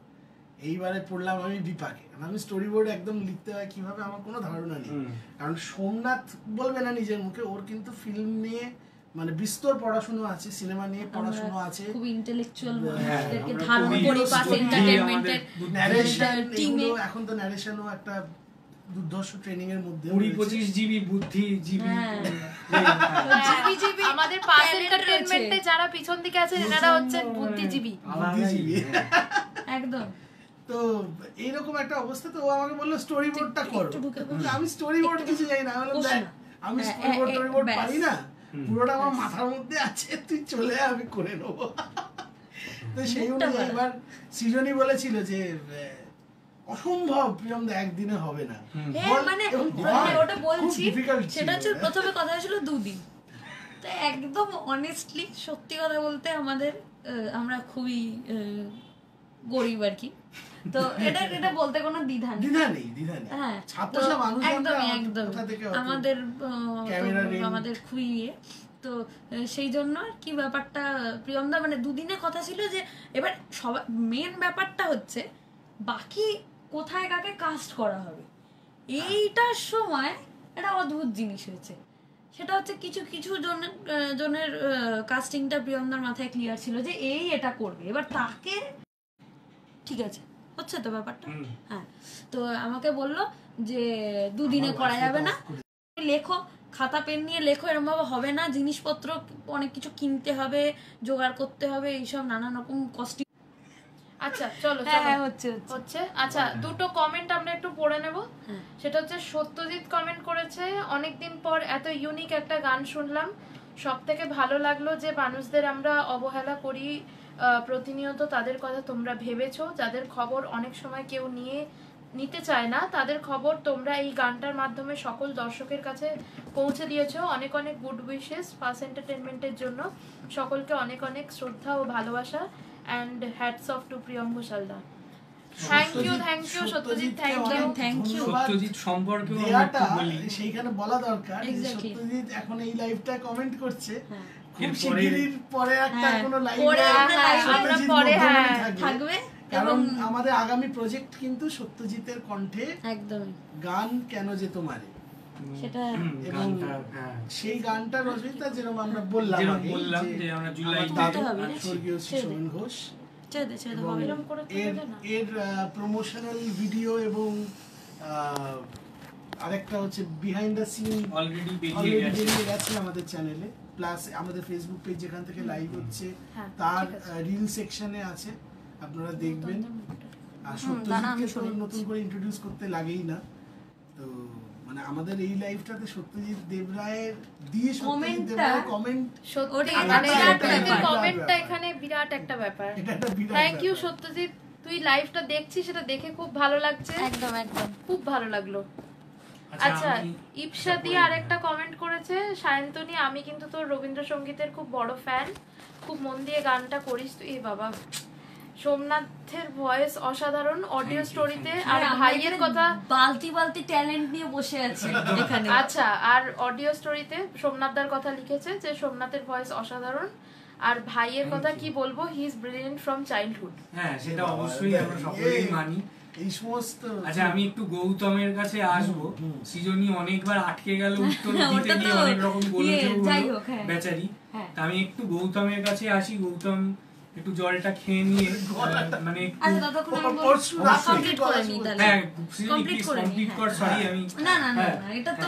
আচ্ছা, আমি আরেকটা ইন্টারাপ্ট করে আরেকটা কথা বলে দিই, সেটা হচ্ছে লাইভের ফেসবুকের লাইভটার পিন কমেন্টে গানটার লিংকটা পোস্ট করা আছে। যারা যারা এখনো শোনেননি তারা গানটা গিয়ে শুনুন, আমাদেরকে মতামত জানান আপনাদের কেমন লাগলো। পিন পোস্টে কমেন্টটা পিন করা আছে গানের লিংকটা। আচ্ছা, তারপরে তো শুটের সময়টা আর কি ওই একদিনে হবে, দুদিনে হবে। হ্যাঁ হ্যাঁ, আসলে দুটো ইয়েতে গৌতম দা থেকে যাচ্ছে। তো ওই শুটের দিন চলে এলো। এবার আগের দিন রাতে আমাকে যখন প্রিয়মদা, বেসিক্যালি আমার যে ক্যারেক্টারটা ছিল, ওই যে আইসক্রিম খাচ্ছেন যিনি আর কি, এসে চাইবেন উনি, তো ওই ক্যারেক্টারটা বেসিক্যালি প্রথমে বলেছিল প্রিয়মদা আমাকেই করবার কথা, কিন্তু কি বলো না, ঠিক আছে, ইনস্টাগ্রামে জয়েন করেছি, কিন্তু ব্যাপারটা হয় এরকম যে আমি একেবারেই কনফিডেন্স পাই না, কারণ আমি কোনোদিনও আগে এসব করিনি, মানে চেষ্টাও করিনি বা কিছু করিনি, একেবারেই অভিজ্ঞতা নেই। তো তখন আমি প্রিয়মদাকে বলি আমি পারবো না বিষয়টা, তুমি দেখো অন্যকে, কাউকে, কারণ ব্যাপারটা ভালোভাবে না করতে পারলে, এবং এতটা কঠিন একটা অভিনয়, তো সেটা যখন বললাম না তুই পারবি, তুই পারবি, কারণ ও তো ওড়িশি নাচছে প্রায় কত বছর হলো বল? 10 বছর। এই বছর 10 বছর ধরে ওর ওড়িশির চর্চা চলছে। এখন আমি ওকে রকস্টার বলি, পড়াশোনা করছে, তাই নিয়ে তো নাচ তার মানে একেবারে রন্ধ্রে রন্ধ্রে বয়ে বেড়াচ্ছে, দৌড়ে বেড়াচ্ছে, এবং অভিনয় তার নাচের একটা বড় অংশ, ভীষণ অবলীলায় করতে পারে। এটা আমিও, তারপরে অডিও স্টোরিতে আমরা দেখেছি সুচরিতার ছবি অদ্ভুতভাবে সবটাই এখানে এক্সপ্লোর, শুধু পার্টিকুলারলি মানভঞ্জন প্রচুর ফিডব্যাক পেয়েছি, ওভার হাইপ, অভিনয় মানে প্রচুর শুধু আর ভিডিওর অভিনয়ের প্রচুর প্রশংসা হয়েছে। আচ্ছা যাক, আমরা মানভঞ্জনের লাইভ করছি না, লাইভ করছি না, কিন্তু তোর শুরু হয়ে ওঠাটা it says a lot about your acting skills. তো আমি ওই ভরসাটা আমার ছিল, তাই না? কোয়াইট রাইটফুলি, একদমই। এইবারে আমি বললাম যে আমি পারবো না করতে, তুমি দেখো না, তুই করবি, আমি কাউকে পাচ্ছি না, আর তুই করবি, এরকম করে টরে। আগের দিন রাতে ঠিক রাত 12টা 12:30 ওই রকম সময় ফোন করে আমি বলছি যে একটা কথা বলবো তোমাকে, তুমি রেগে যাবে না? হ্যাঁ, আমি মানে ওই গোটা প্রসেসটার সঙ্গে এতটাই জড়িয়ে গেছি, আমি না করতে পারছি। আমি যদি না শুনতাম গল্পটা বা আমি না জানতাম, আমি ইজিলি না করে দিতাম, কারণ আমি করবো না, কারণ গোটা ব্যাপারটার সঙ্গে এতটা জড়িয়ে এবং এতখানি ইমোশন জড়িয়ে প্রিয়মদার, কারণ যতদিন না পর্যন্ত প্রিয়মদার রেকর্ডিংটা শেষ করতে পারছে বা যতদিন না পর্যন্ত আর কি মানে ভিডিওটা শুট হচ্ছে, প্রিয়মদা ছটপট করছিল, মানে আমার রাতে ঘুম হচ্ছে না, কখন শেষ করবো এক্স্যাক্টলি, যেটা লক্ষণ আর কি হওয়া। তো গল্পটা বলা যায় বুকে পাথর হয়ে আছে, এক্স্যাক্টলি। তো ওইরকম রাত্রিবেলা আমি বলছি যে আমি ঠিক মানে ব্যাপারটাতে কমফোর্টেবল ফিল করছি না, এরকম পাড়ার মধ্যে একটা দোকানের সামনে করতে হবে। এবার হ্যাবিচুয়েটেড নই, এটা খুবই বোকা জিনিস আর কি, যে পাড়ায় অভিনয় করতে হবে রাস্তায় দাঁড়িয়ে, সেটা নয়, হ্যাবিচুয়েটেড নই বলে একটু আনকমফোর্টেবল লাগছে। তো তখন আমাকে ওটা তখন প্রিয়মদা বলেই সম্ভব, আমি ওরা তো রেগে ফায়ার হয়ে যেতাম কখন, যে তোর কি মানে কিসের সমস্যা আমাকে বল, বলে একটা হ্যাঁ, বললো তোর যদি মনে হয় যে তুই আনকমফোর্টেবল ফিল করছিস তাহলে আমি তোকে জোর করব না, কিন্তু তোর যদি মনে হয় যে আমি পারবো না, সেটা আমি জানি তুই পারবি এবং তোকে আমি দিয়ে করিয়ে নেবো, ঠিক আছে? প্রকৃত পরিচালক যেমন হওয়া উচিত, প্রকৃত পরিচালক সেই কথাটা আরেকজনকে বলছি, পরিচালক সেটা অন্য লাইভে, অন্য লাইভে। এরপরে আমরা পুজোর পর একটা বড় করে লাইভ করব, কারণ একটা বিরাট জিনিস আসতে চলেছে আমাদের অডিও স্টোরিতে, সেটাতে আসবো আমরা। তো যাই হোক, তো তারপর ফাইনালি তখন আমাকে বললো তুই কি কাউকে জোগাড় করে দিতে পারবি যে করতে পারবে এরকম? তো আমি জানতাম আমি কাউকে জোগাড় করতে পারবো না যে করতে পারবে, সেই জন্য আমি নিরুপায় হয়ে, এবং ওই গানটার ইমোশন, প্রিয়মদার এতখানি ইমোশন জড়িয়ে আছে বিষয়টা, মানে আমি কোনোভাবেই নাটা করবার মতো আমি করতে পারিনি, সেটা যাই হোক। তো তারপর দিন আমি যখন বললাম, সকালবেলা ফোন করলাম, কি ব্যাপার ঘুম থেকে উঠেছো, সে তো দেরি টেরি শুরু হতে দেরি টেরি, কারণ আগের দিন ওর এই ব্যাপারটা হওয়াতে আমি 2:30 অবধি তো কথা বলেছি, মোটামুটি তারপরে তার আরেক গল্প, 6টায় কল টাইম, সেখানে আমাদের যে আর কি মানে প্রিয়মদার ক্যারেক্টারটা প্লে করছে যে শিবাজিদা চলে এসেছে 6:08 চায়ের দোকানে বসে, মানে সে ফোন করছে তখন থেকে আমায় বলে হ্যালো চলে এসেছি। এদিকে ডিরেক্টর ঘুমাচ্ছে, তো ঘুমাচ্ছি, এসে বাড়িতে খোঁজ খবর করা ইত্যাদি ইত্যাদি হলো। যাই হোক, তো আমি ফোন করে প্রিয়মদাকে বলছি তাহলে আমি চলে যাচ্ছি সব জিনিসপত্র নিয়ে নি। তো আমাকে বললো তাহলে তুই কি, মানে আরেকজনকে বলার আমার কথা ছিল, তুই কি তাকে বলেছিস? বললাম না, আমিই যাচ্ছি। বলছে তাহলে তুই করবি?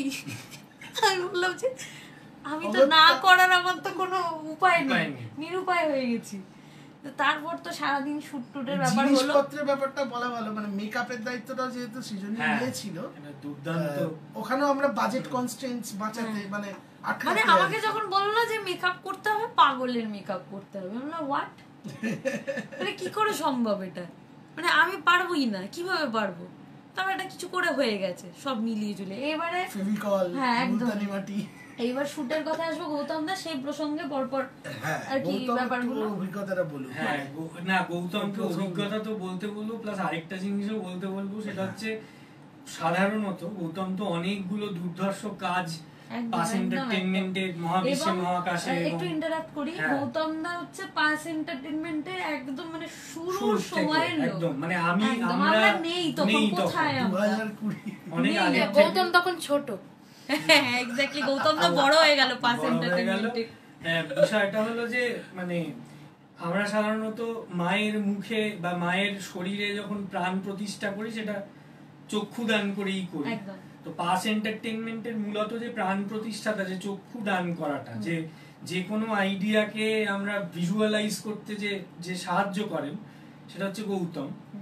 এবং গৌতমকে এরা এমনি প্রশ্ন করবো, অভিজ্ঞতাটা তো বলবেই, তার সাথে আরেকটা জিনিস আমি অ্যাড করব, যারা সিনেমাটোগ্রাফি করেন বা পছন্দ করেন সিনেমাটোগ্রাফি বা এই ধরনের যে শিল্পটা, যখন একটা যেমন প্রিয়ম অনেকগুলো আমি পাস এন্টারটেইনমেন্টের রেসপেক্টেই জিজ্ঞেস করছি, যে যখন প্রিয়ম কোনো আইডিয়া নিয়ে আসে, সেইটাকে কিভাবে ক্যামেরায় ভাষায় নিয়ে আসার যে পদ্ধতিটা, সেটা কিভাবে, আমি তুই বলছি, সেটা কিভাবে করিস আর কি, জিনিসটা কিভাবে এগোস পুরো জিনিসটা, মানে খুব টেকনিক্যাল ভাবে থিওরিটিক্যাল প্রশ্ন আমি করছি না, ভাইবা করছি না, জাস্ট নর্মাল, মানে কিরকম কি হয়, মানে পদ্ধতিটা কি, সেটা কি চেঞ্জ হয়েছে নাকি একই থেকেছে না কিরকম হয়েছে ব্যাপারটা?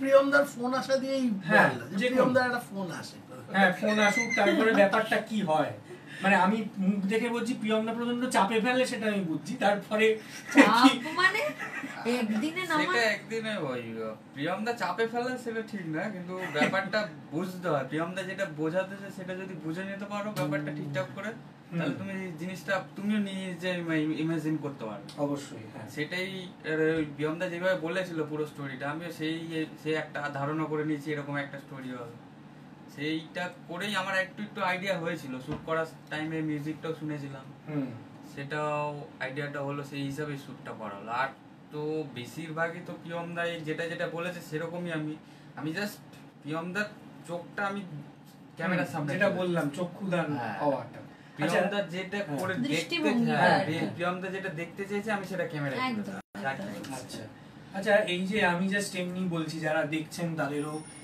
অবগতির জন্য, সেটা হচ্ছে যে সেটা হচ্ছে যে একটা মিউজিক ভিডিও শুট করার বেসিক ব্যাকরণটা কিরকম, মানে গানটা চলে যে ভিডিও হওয়া, যে ফুল সিনক্রোনাইজেশন করাটা, এটা যদি দুজনই, আমি 2-3 যারাই এইটার অংশ, গৌতমকে বিশেষ করে যেহেতু গৌতম মেন টেকনিক্যাল দায়িত্বটা গৌতম সামলেছে, এটার পদ্ধতিটা কিরকম, মানে এটা বেসিক ভাষায় যদি বলিস আর কি, মানে কিরকম ভাবে, যদি 5 নম্বরের টিকা লিখতে বলা হয় কি লিখবি?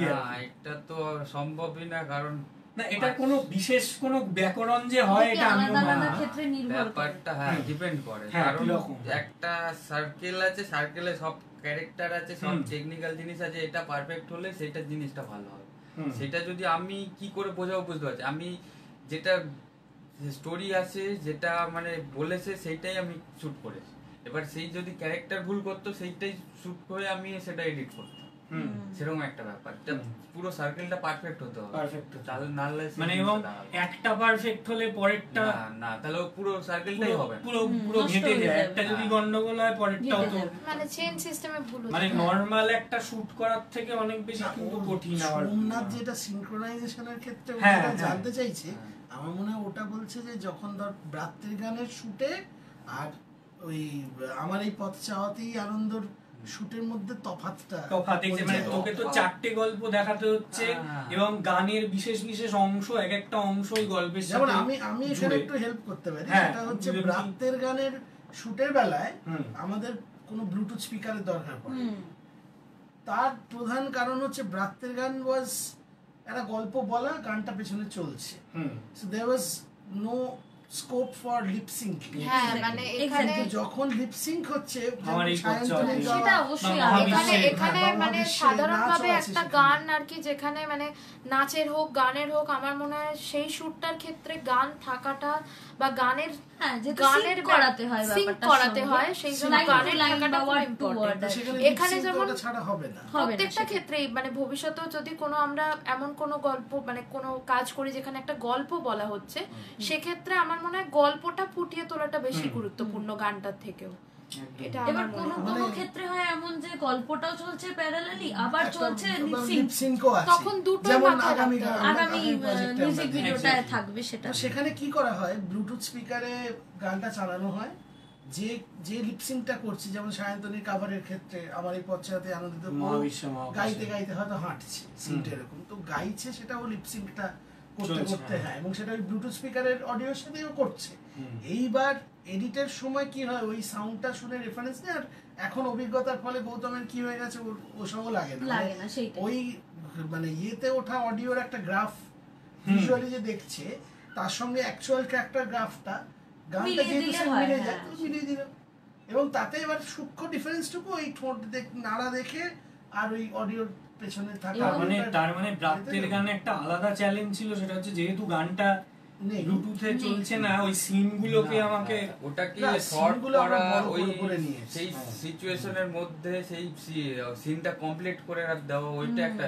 এবার আমার গানটা কমপ্লিট হবে, আমরা যার জন্য কি করি, একটু বড় বড় করে কেটে, আমার একটা জিনিস মনে হয় যে হ্যাঁ, আমার একটা জিনিস এখানে মনে হয় যে মানে গানের ক্ষেত্রে কি হয়, একটা মাপা পরিমাণ অংশের মধ্যে মানে অভিনয়টুকু করে নিয়ে সেটাকে আমি মানে পরবর্তীকালে লিপসিং করিয়ে ইত্যাদি করে ফেলতে পারি, কিন্তু এমনি শুটের ক্ষেত্রে কি হয়, ওটা অনেকখানি একটা মানে বেশ অনেকখানি অভিনয় নিয়ে নিতে হয়, সেটা পরবর্তীকালে সেটা আরো করা যেতে পারে। হ্যাঁ, একদমই তাই। এমন অনেক শর্টও আছে এখনো, সেগুলো ইউজ হয়নি পুরোপুরি। হ্যাঁ, একদমই তাই। সেগুলো রিলিজ হোক একদিন। এখানে আরেকটা খুব মজার অ্যাঙ্গেল আমি বলছি, দুটো জিনিস আছে। এক হচ্ছে যে এই যে আগামী প্রজেক্টটা যেটা আসছে দাদুর গানটা, সেখানে সত্যজিৎ গেয়েছে, তো ওটাতে সত্যজিৎকে আমি বলেছিলাম যে প্রথমে আমি ফোন করেছিলাম যে এরকম ভাবছি, এরকম একটা গল্পও ভাবছি, তা তুই কি নিজের চরিত্রটা নিজে অভিনয় করবি নাকি তুই লিপসিং করবি আর ওটার জন্য ওনাকে অভিনয় করে গল্পটা দেখানো হবে? বলছে না, আমি এটা যেরকম তুমি বললে এটা আমার খুব এক্সাইটিং লাগছে, আমি পারবো। এবং সেই মতো ও খুবই ভালো করেও খুবই ভালো অভিনয় করে। আমি এইবার জানি এই ভালো অভিনয়ের জন্য ওকে একটু ইন্সপিরেশন জোগাতে হয়েছিল।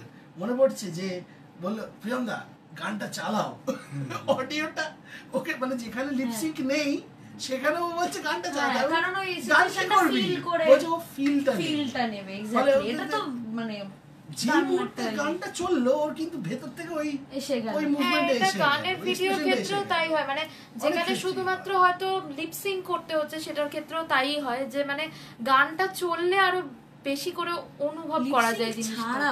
হ্যাঁ মানে আশেপাশে মানে হাঁটার সময়ও তাই হয় যে মানে আকাশ বাতাস দেখলেও গানটা চললে একটা ফিল পাওয়া যায়। আমি ছোটবেলা বহুবার গান শুনছি, আমরা স্কুলে থাকতে প্রেমের গান শুনতাম আর বালিশ ভেজাতাম, যে বিকেলবেলা একটা হঠাৎ করে নিজেকে ভীষণ একটা মানে দেবদাস ভেবে একটা পিছনে তুমি পাস হোকে আর ভেতরে যন্ত্রণা করে একটুখানি আকাশের দিকে তাকালাম, তারপর দেখলাম চোখের কোল ভিজে আসছে। এসব হয় আর কি, মানে আমরা ওরকম একটু ক্রেজিনেসটা থাকে। এখানে আমি আরেকটা জিনিস সম্ভব না, গৌতমকে বলবো ওর একটা খুব ক্রিয়েটিভ টেকনিক্যাল দিক একটু বলুক, এই ব্যাপারটা খুব ইন্টারেস্টিং। আচ্ছা, গৌতমের বলার আগে আমি একটা কমেন্ট পড়ে নিই। সেটা হচ্ছে ইপসা দিদি বলেছে যে সাগরদা তোদের সাথে মিউজিক অ্যারেঞ্জমেন্ট ব্যাকগ্রাউন্ড স্কোরে ডিরেক্ট জড়িয়ে আছে, বাট আমি পরোক্ষভাবে আছি তোদের সাথে, খুব ভালোভাবে কাজ করছিস তোরা, আরো অনেক দূর এগিয়ে যা সবাই মিলে। আচ্ছা, আমি এটা মিস আউট করে গেছি, থ্যাংক ইউ গানটার জন্য, থ্যাংক ইউ। আর ছোটদি ভাই প্রত্যেকটা আমাদের প্রত্যেক প্রজেক্টের ফিডব্যাক সব আমার মনে হয় কোন একটা অডিও স্টোরিতেও আমরা কথা হচ্ছিল দিদি। হ্যাঁ, একটা তো একটা মানে করা যায় কিনা ভাবা হচ্ছে তো দিদি অলরেডি তোমাকে একটা সুখবর দিয়ে দেওয়াই হলো, একদম এখানে অডিও স্টোরি কথা বলছিল। অডিও স্টোরিতে হয়তো তুমি খুব শীঘ্রই তোমার বলাও শুনতে পাবো। হ্যাঁ, শোনার একটা অবকাশ হবে। আচ্ছা, এবারে একটা গৌতমকে আমি একটু ওই গল্পটা বলতে বলবো। একটা টেকনিক্যাল মজা ও মানে বলেছে, এটা মানে অদ্ভুত একটা টেকনিক, যেটার জন্য যে হাঁটছে বা গাইতে গাইতে হাঁটছে সে হাঁটছে স্লো মোশনে, বা চারপাশের অ্যাম্বিয়েন্সের সবকিছু গাছের পাতা নড়া থেকে সব স্লো মোশনে হচ্ছে, কিন্তু লিপসিংটা কিন্তু গানের নরমাল স্পিডের সাথে যাচ্ছে। তো এই জিনিসটা আজকাল অনেক ক্ষেত্রে দেখা যায়, এটা অন্যরকম আবহ তৈরি করে। আমির খান আর আয়েশা সুলকার গানটার কথা মনে পড়ে গেল, ওই যে কি জানো, যা ভুলেই গেছি, উড়তা হি ফিরু ইন হাওয়াও মে কাহি, কি জানো গানটা, যা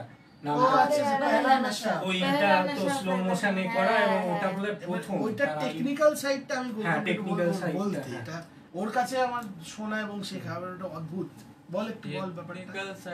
বলতে আমি কাজ করতে করতে ওটা জেনেছি, কিন্তু ওটা এক্স্যাক্টলি কি নাম আছে ওটা বলতে পারবো। যাই হোক, সেটা তো জিনিসটা বল, একটা শুটে গিয়ে একটা আর্টিস্টের শুটে গিয়ে যেরকম হয়েছিল, ও বলেছিল গানটা ফাস্ট করে ও নিজেই নিয়ে এসছে, গানটা ফাস্ট করে শুট হয়েছে, লিপসিং হয়েছে সেটাও 2x এ, মানে গানটি 2x এ চালানো হচ্ছে। হ্যাঁ, মানে ডাবল এ ডাবল রাতের গানের ক্ষেত্রে যদি ভিজে পিছে রাস্তা রায়নাতে ভিজে পিছে রাস্তা রায়নাতে মেরে অস্ত্র জামা কান্নাতে, অডিওটা খুব হাস্যকর শুনতে লাগে, কিন্তু লিপসিংটা যেটা হবে সেটা একটা অদ্ভুত সুন্দর জিনিস হয়, যে এটা স্লো একটা না, এবার লিপসিংটা তখন নরমাল লাগবে, বাকি অ্যাকশন স্লো। হ্যাঁ, ওই ভিডিওটা যখন স্লো করে দেওয়া হয় ভাবে নরমালি আনা হয়, তখন ওটা নরমালে চলে আসে, আর যেটা ব্যাকগ্রাউন্ড আছে সেটা ব্যাকগ্রাউন্ডটা তখন স্লো যাচ্ছে, ব্যাকগ্রাউন্ড স্লো হচ্ছে, আর মানে দারুণ চিত্তাকর্ষক একটা ব্যাপার। এটা অ্যাপ্লিকেশন আমরা দেখতে পাবো। আর আরেকটা কথা এই প্রসঙ্গে, মানে ব্রাত্যের গানের ক্ষেত্রে এবং বাকিও বলবো, বাকি অন্যান্য মিউজিক ভিডিও যেগুলো গৌতম দা শুট করে এবং এডিট করে, মহাবিশ্বে মহাকাশে যে এডিটে মোটামুটি আমি বা প্রিয়মদা তো থাকেই, আমি কোনো এডিটে যাই, মানে এমনি সারাদিন আমরা বসে বসে এডিট দেখি, খুবই ভালো লাগে বিষয়টা। দিদিও যায়, মানে সায়ন্তনীও যায়। তো এবার সেখানে মানে গৌতমদার একটা অসীম ধৈর্য আছে, কারণ আমরা যা অত্যাচার করি, গৌতমের ধৈর্য মানে অসীম ধৈর্য, শুধু মারতে বাকি রাখে আমাদেরকে, ভাবে এরা কখন যাবে, এরকম মারতে বাকি রাখেটা ভুল, বলা ভালো আমরা হলে মারতে পারি। হ্যাঁ এক্স্যাক্টলি গৌতমকে দেখলি এক্স্যাক্টলি মানে এর আগে মানে ফন্টের কালার না এটা একটুখানি এদিকে একটুখানি ওদিকে একটুখানি উপরে, এইগুলো করে আমরা মাথাটা খারাপ করি। গৌতম ধৈর্যের কথা যখন হচ্ছে তখন এখানে গৌতমদার সাথে সাথে সাগরদা আর তরুণদা যারা আমাদের মিক্সিং মাস্টারিং করে এবং ট্র্যাক বানায়, সমস্তটা অ্যারেঞ্জমেন্ট করে, তাদের ধৈর্য আর গৌতমের ধৈর্যের মানে ধৈর্যকে কুর্নিশ মানে এত ভালো, এত ধৈর্য ধরে, এত যত্ন, এক্স্যাক্টলি এত যত্নশীল হয়ে কাজগুলো করে ওরা। তরুণদা, সাগরদা সকলে কি মানে সকলেই টিমের সকলেই এত যত্ন নিয়ে কাজগুলো করে, এটা সত্যি একটা মানে বিশাল বড় পাওয়া আমাদের। তো আমরা একটা মানে আমরা একটু শেষের দিকে চলে যাচ্ছি। আমরা এই লাইভটাকে মানে লেভারেজ করে, তুই কিছু বলবি? কোনো কমেন্ট এসছে নাকি? হ্যাঁ, দুটো কমেন্ট একটু পড়ছি। মৌলি মন্ডল লিখেছে, চমৎকার আড্ডা দেখছি, একটা গান গল্প, বেশ অনেকদিন পরে এমন জমাটি একটা আড্ডা দেখছি, আজকাল যা আর দেখা যায় না, আগামী প্রজেক্টগুলোর জন্য অনেক শুভেচ্ছা। আচ্ছা, তনুশ্রী ব্যানার্জি লিখেছে, গানের কথা ও সুর অসাধারণ। আচ্ছা, তো থ্যাংক ইউ। মৌলিদি আমার কলিগ খুব, আর কাকিমা কিন্তু থ্রু আউট গোটা লাইফ আমাদের বিশাল বড় কাকিমা বলতে সায়ন্তনীয় সৃজনীর মা। কাকিমা কিন্তু শুরু থেকে লাইফটাতে আছেন। আরেকজনের কথা বলতে হবে, না হলে আমরা বাসস্থানহীন হয়ে পড়তাম। সেটা হচ্ছে আমাদের দিম্মা শেলি ঘোষ, যাকে ব্রাত্যের গানের ক্রেডিটসে দেখলে সবাই দেখতে পাবে শেষে স্পেশাল থ্যাঙ্কস এর শুরুতেই আছে। আমাদের আমরা বাস্তুহারা হয়ে যেতাম। আনঅফিশিয়াল অফিসের সিইও, আমাদের আনঅফিশিয়াল অফিসের সিইও, আগামী প্রজেক্টের গানের রচয়িতা আমার দাদুর সেই গান, এবং বহু ক্ষেত্রে মানে ব্রাত্যের গান বা অন্যান্য যে সমস্ত মিউজিক ভিডিও শুট হয় সেক্ষেত্রে আমরা যে বাড়ি টাড়ি ব্যবহার করি, এবং বাড়িতে অত্যাচার, বাড়িতে অত্যাচার, হ্যাঁ হাত পাখার জন্য কি যায়, এটা কি গল্প? এটা রাতের গানের লাইভে বলাটা উচিত না, যাই হোক আমার সঙ্গে একটু বলা যায়। সেটা হচ্ছে হাত পাখা নিয়ে আমরা গরমকালে, যেহেতু প্রচন্ড গরমে শুট হচ্ছিল, যে রাতে মোর দুয়ারগুলি রবীন্দ্রনাথের গান, শ্রাবণ মানে 22 শ্রাবণ, সমস্ত গানগুলো পাস এন্টারটেইনমেন্টের ইউটিউবের চ্যানেলে সব আছে, আপনারা দেখবেন, শুনবেন, সাবস্ক্রাইব করবেন, সবার সাথে শেয়ার করবেন। তো এই ভিডিওটায় গৌতম দা বলছিল যে একটু যদি হাওয়া, হ্যাঁ চুলটা বারান্দায় বসে মানে লিপসিং হবে, আর পিলারে মাথা ঠেকিয়ে একটু যদি চুলগুলো ওড়ে, পাতাগুলো ওড়ে পেছন দিকে, তো আমরা এখানে ফ্যানের ব্যবস্থা করতে পারি, এতটাই আমাদের ক্রাইসিস আর কি। ভীষণ গরিব বলে আমাদের মনটা, আমাদের যদি লাইভটা দেখে কেউ 5টা টাকা দিতে পারে ভালো হয়, প্লিজ ভিক্ষে করবো বলে এই লাইভে এসেছি আমরা। একদম। তো গরিব সৃজনী, তুমি কিছু বলো? মানে গরিব আরো হতদরিদ্র হয়ে গেছি দুটো ভিডিও শুটে, এবং সেপ্টেম্বরে একটি বিশাল একটা জিনিস আসছে, সেটার জন্য তো প্রায় সেটার জন্য আমরা গরিব এবং অসুস্থ, এবং আমরা রেকর্ডিং স্টুডিও থেকে তো আমি আর প্রিয়ম প্রায় বিবস্ত্র হয়ে বেরোনোর জোগাড় আর কি। হ্যাঁ, এবং অসুস্থ, তারপর যে ওরা বেঁচে আছে এটাই অনেক বড় ব্যাপার। এবং এই যে শুটের ক্ষেত্রে যাদেরকে এইভাবে ধরে ধরে করা হয়েছে তার মেন কারণ হচ্ছে আমরা গরিব হবে, এটা বলতে হবে, এটা প্রিয়মদার কাছে জানতে চাইবো আমরা, যে শুটের জন্য যাদেরকে মানে কাস্টিং চুজ আর কি, মানে কাকে কাকে কোন চরিত্রে কাস্ট করা হবে এইটা চুজ করা, এবং আশেপাশে যেহেতু শুধুমাত্র 4টে ক্যারেক্টার তো না, তাদেরকে ঘিরে যেহেতু একটা মানে ঘটনা রয়েছে আলাদা আলাদা, তার জন্য বিভিন্ন জায়গায় ম্যানেজ করা, অ্যারেঞ্জমেন্ট করা, মানে এইগুলোর একটা বিরাট গল্প রয়েছে, সেটা একটু জানতে চাই। সেগুলো তো মানে শুট রিলেটেড গল্প আরো অনেক আছে, হ্যাঁ শুরু করলে শেষ হবে না, এইগুলোটা না শুটের গল্পটা আর একটু বলা দরকার। আমরা অবশ্যই একটু এক্সটেন্ড হোক, মানে আড্ডাটা ভালোই লাগবে আশা করি।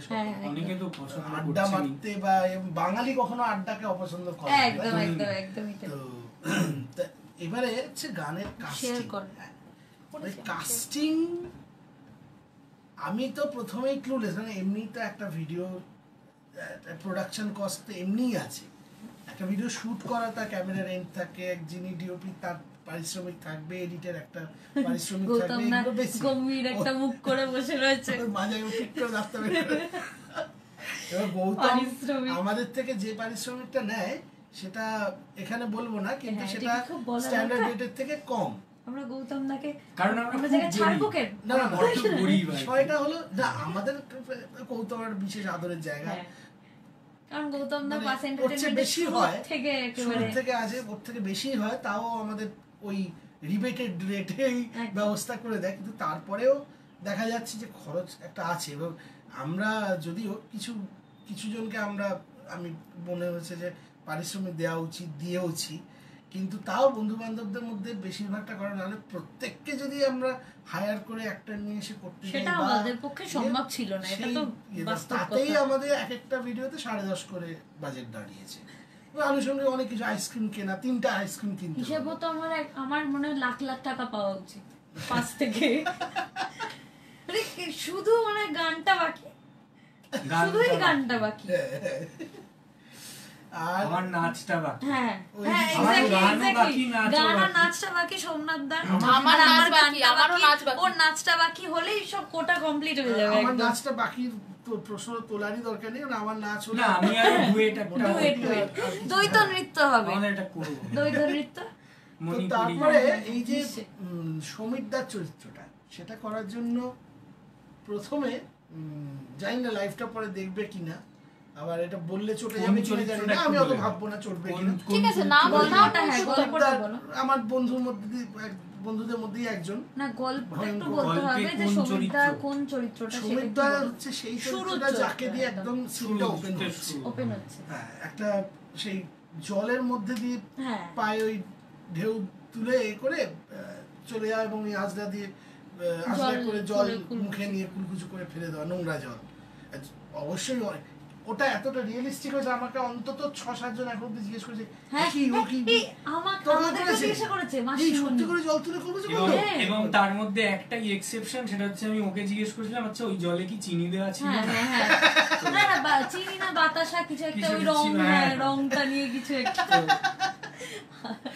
জলটা পুরো ক্রিস্টালের মতো বেরোলো, তো ওটা একটা আমার পরে মনে হচ্ছে সাদা, ওটা অতটাও অবজার্ভ করবার জায়গা আমরা কেন এখানে বলছি কথা বলি না, ওগুলো আমাদের সিক্রেট, টপ সিক্রেট করা যেত গুড টুড দিয়ে। ঠিক আছে, যা হয়ে গেছে ভালো হয়েছে। ওটা বিসলারির জল ছিল, বলে রাখা ভালো, কাউকে নোংরা জল এখানে নোবডি, কোন রকম আমরা হার্মফুল কিছু কারোর কোনো আঘাত করতে চাইনি আমরা, নোবডি ইজ মানে gut health was put at stake. আচ্ছা, অনিত বলে কেউ একজন ইনস্টাগ্রামে কমেন্ট করেছে যে হ্যালো প্রিয়ম কেমন আছিস? দত্ত না, অনিত 0122। ও আচ্ছা, সেটা কি করে? হ্যাঁ, অনিত কুমার দত্ত। হ্যাঁ, অনিত আমার বিডি মেমোরিয়ালের বহু পুরনো সময়ের বন্ধু। আর অনিত থ্যাংক ইউ, আর তুই বলাতে এবার আমি ফাইনালি স্বস্তি পেলাম। আজীবন এই তুমি করে আসাটা আর ভালো লাগছিল না। থ্যাংক ইউ, অনেকদিন পর মানে তোর সাথে মানে তোকে কমেন্টে পেলাম, পরে পার্সোনালি কথা হবে। তো যেটা বলছিলাম সেটার ইয়েতে ফেরত এলে, তো সমীরদার চরিত্রটা ওইটা, সেটা করার জন্য প্রথমে আমি মনোনীত করেছিলাম আমার এক বন্ধুকে, তার নাম বলছি না, সে রোগা পাতলা চেহারা, তারপর সব কিছু, তারপর তার অফিসের থেকে ছুটি পাবে না, আমাকে উইকডেজের মধ্যে ওটা করতেই হবে, আমার ওই ভয়ঙ্কর বিখ্যাত বা কুখ্যাত জেদ। তো বিখ্যাত বা কুখ্যাত জেদ, তো সেই জন্য লাস্টে তাকে পেলুম না। তারপরে যাকে ধরলুম, কৌশিক দাস, আমাদের পাড়াতো তো বন্ধু, সে যা করলো আমার বিশ্বাস যে মানে অদ্ভুত অ্যাকিউরেট ব্যাপারটা, যতটা অ্যাকিউরেট এবং যতটা ওটা ফুটিয়ে তুলেছে। শুধু তাই না, ও চরিত্রটা বুঝেও ছিল, ও মেন্টালি খুব কানেক্টেড চরিত্রটার সাথে। তাকে আমি মেলামেশা করতে দেখেছি সমীরদার সাথে, তাকে চা খাওয়াতে দেখেছি, আমরা যেরকম খাওয়াই চা সেও চা খাওয়ায় ইত্যাদি। এবং ফিলটা না থাকলে বোধহয় হতো না। আচ্ছা, নজর কাকার পরিবর্তে এই যে দুঃখীরাম কাকা, দুঃখীরাম সর্দার নাম, যিনি রিক্সা টুপি পরে সেই, এবং ওই অদ্ভুত হাসিটা, ওটা হি ইজ আ প্রডিজি। কি লোক, তার বাড়িটা দশানি স্টুডিওর কাছে, ওনাকে ডাকা হয়েছে অনেক মোটামুটি ওই কি বলে এক্সট্রা রোলগুলোতে, কিন্তু সেটা যা হোক, সেটা ছোটখাটো চরিত্র, একটা ফ্রি, খুব কনফিডেন্স, দুঃখীরাম কাকার কনফিডেন্সটা অন্যরকম একদম। কিন্তু কি হয়েছিল সেটা যদি বলি, যে ভোগলুদা আরেকজন আমাদের পাড়ার, তার রিক্সা আছে এবং সে চালায়, কিছুদিন আগে আবার পা ভেঙেছে। আমি তো তাকে মনোনীত করেছিলাম রোলটা দেবো বলে। তা আমার দরকার ছিল প্যাডেল রিক্সা, তো ওই 3 চাকা প্যাডেলের চাপে এক হাতে ধরা হ্যান্ডেল কাঁপে ওই লাইনগুলো যাবে, আর ভিশনটা ছিল একদম ওই যে যেটা নেওয়া হয়েছে ওটাই ছিল। তো মানে মোট কথা আমার প্যাডেলওয়ালা রিক্সা দরকার ছিল। তো ওই ভ করে ব্যাটারির মশা ওইটা আমি চাইনি। তো তাকে বলেছি তার তো ওরকম একটা রিক্সা আছে, চারদিকে এই রিক্সা ভর্তি, প্যাডেল রিক্সা প্রায় দেখাই যাচ্ছে। মানে এটা কিন্তু মানে on the way to extinction almost. এটা বাঁচিয়ে রাখবার দরকার আছে মনে হয়, টানা রিক্সা এক পিস, যদিও সেটা বাঁচিয়ে রাখতে বলাটা আবার খুব মানে পলিটিক্যালি কন্ট্রোভার্সিয়াল কথা হয়ে যাবে, বিকজ ওটা হাতে টানা রিক্সা, এই নিয়ে গান আছে। হ্যাঁ, সে তো ব্রাত্যের গান নামটাতেই পলিটিক্যালি কন্ট্রোভার্সিয়াল একটা ব্যাপার। লেটস নট কি হচ্ছে। আচ্ছা, তনুশ্রী তনুশ্রী ব্যানার্জি কমেন্ট করেছেন, আমি এত কথা লিখতে পারছি না কিন্তু লাইভ দেখে খুব মজা পাচ্ছি। কাকিমা আমাদের এরকম আড্ডা প্রায়শই সামনাসামনি দেখে থাকেন, কিন্তু ফোনের মধ্যে এই লাইভটা দেখার একটা আলাদা মজা আছে, এভাবে আড্ডা আলোচনা। তো সেখানে হচ্ছে যে তিনি শুটের দিন সকালবেলায় হঠাৎ করে গায়েব হয়ে গেলেন, মানে গায়েব মানে পুরোপুরি গায়েব। তাকে আমি ফোনে ধরতে পারছি না, মানে তার রিক্সা ব্যবস্থা করে রাখার কথা ছিল সবকিছু, হ্যাঁ আমি সকালবেলা পৌঁছে যাবো এই কথা বলেন তিনি। তারপরে আমি ক্রমাগত তাকে ফোন করছি এবং মানে তার ওয়াইফের ফোনে ফোন করছি। তারপরে খবর মিললো যে তিনি দুটো খবর পেয়ে যাবো, কোনটা আসল কি আমি জানি না। একটা খবর অনুযায়ী তিনি ভাঙড় হসপিটালে গেছেন কোনো একটা কাজে বা কাউকে নিয়ে দেখাতে, হয়তো তার মেয়ে অসুস্থ ছিল এরকম একটা শুনেছিলাম। আবার একজন বললো সেই রেশন অফিসে গেছে। যাই হোক আমি ক্লু পাচ্ছি না। পরে কেওয়াস হয়েছে ফার্স্টে তোমার প্রথমেই ওই কেসটা, তারপরে রিক্সার ওই কাকাও ক্যান্সেল করে দিল, তারপরে তোমাদের তোমার বন্ধুরাও ক্যান্সেল করে দিল। সেদিন পুরো আমরা ওদিনকার একটা আশ্চর্য জিনিস দেখে ফেলেছি, সেটা হচ্ছে গৌতম দার রাগ। ও হ্যাঁ, খুব একটা রেয়ার জিনিস। এইটা আমি চাক্ষুষ করতে পারিনি, কারণ আমিও দেখতে পাইনি, আমি একটু ব্রেক মানে বাড়িতে খেতে গেছিলাম। আমি দুঃখীরাম কাকার কেসটা বলছি যে ভোগলুদার তো ওইরকম যোগাযোগটা করেই দেওয়ার কথা ছিল, ওরা কি কথা বলে রেখেছে। এবার আমি কাউকে ফোনে পাচ্ছি না, আমরা আইসক্রিমের সিনটা আগে করে নেবো বলে ডিসাইড করলাম র্যান্ডমলি, এবং সেখানে গিয়ে আবার আইসক্রিমের দোকান খুঁজতে গিয়ে যে দোকানে প্রথমে অ্যাপ্রোচ করলাম, নাম নেবো না, তাদের প্রমোশনের জায়গা থাকা সত্ত্বেও তারা ভীষণভাবে হাত নেড়ে না না না না এখানে না মালিক বলে দিলেন। তো ঠিক আছে, আমরা রিজেকশন পেয়ে 2-3টে জায়গা থেকে লাস্টলি আমাদেরকে বাবিদা বাঁচিয়ে দিয়েছে আর কি। বাবিদা না, ওই বুয়াদা বাঁচিয়ে দিয়েছে। বাবিদা রেফারটা করলো, সেটা একটা ইয়ে বলতেই হয়। তো বুয়াদা খুব মজা পেয়ে একদম সুন্দর, বুয়াদা খুব আমাদের সাথে কোঅপারেট করেছে এবং কাস্টমার আসছে, আমরাও একটু কাস্টমারদেরকে কোঅপারেট করছি, আবার সেও একটু দু একজন সেটা কাস্টমারকে বলছে দুটো এই সিনটা হয়ে যাক, এই সমস্ত হচ্ছে। এবং তো যাই হোক এইটা করে ওই সিনটা কোনো সময় কমপ্লিট করে একটা কিছু অন্তত কমপ্লিট হয়েছে, তার আগে অব্দি আমার মাথার মধ্যে তাজিম করছে যে কি করব, মানে মনে হচ্ছে সবকটাই গন্ডগোল হয়ে যাচ্ছে, কোনোটাই আর হবে না আজকে। এরকম একটা অবস্থায় বেলা 12টার সময় ঠিক ওইটা শেষ হয়ে এখানে একটা ছাতুওয়ালা দেখতে পেয়ে ছাতু খাবো বলে যাচ্ছে, কিচ্ছু খাওয়াই না সকাল থেকে। গৌতম তো পুরো না খেয়ে ও এসে থেকে না খেয়ে চলছে, আর আমি কি খেয়েছিলাম ওই এক মুঠো ছোলা। তো ওই ছাতু খাবো, একজন রিক্সালি এলেন, এই যে তোমরাই তো, কি হলো ব্যাপারটা, তুমি কি ভোগলু পাঠালো তো, যে মানে তুমি সেই কাকা, বাবা তোমার সাথে দেখা হয়ে গেল, ভাগ্যিস যদি দেখাটা না হতো, ভগবান পাঠিয়েছেন দেবদূতের মতো এসে। আর তার তো নম্বর নেই, কোনো ফোন নম্বর আমার কাছে নেই, মানে ওই সিনটা নিতেই না পারা, পেছন থেকে ব্যাটম্যানের মতো আমাদের বাঁচিয়ে। এবারে পরের দিন আমাকে আমার সে কথাটা বলেছে, চায়ের গলিতে দেখা হয়েছে, চায় কি লোক দিয়েছি তো, আমি তো দিয়ে গেছি, আমি বললাম দারুণ। কিন্তু হ্যাঁ ওটা অদ্ভুত ভাবে এবং আমরা ওইখানে প্রগতি পার্কের ভেতরে গিয়ে ওগুলো শুট করলাম, কাকা একেবারে ওয়ান টেক শট দিচ্ছে পরের পর, এবং সব থেকে মানে গায়ে কাঁটা দেওয়া হচ্ছে ওই রিক্সার সিটে বসে ওই কাকার কথা বলা আর কি, হাওয়ার সঙ্গে কথা বলা, মানে ওটা একটা অদ্ভুত একটা, কাকাকে দুবার আর বলতে হয়নি যে এটা এরকম করো, যেটা বলা হয়েছে সঙ্গে সঙ্গে করে। দারুণ দারুণ। এবার মিউজিক ভিডিওতে তো অডিও মিউটেড থাকে, কাকার ওই হাসিটা এমনি যথেষ্ট মানে একটা ডিস্টার্বিং হাসি দরকার ছিল এবং সেটা বোঝাতে পেরেছি, সে বুঝে সেটা করেছে।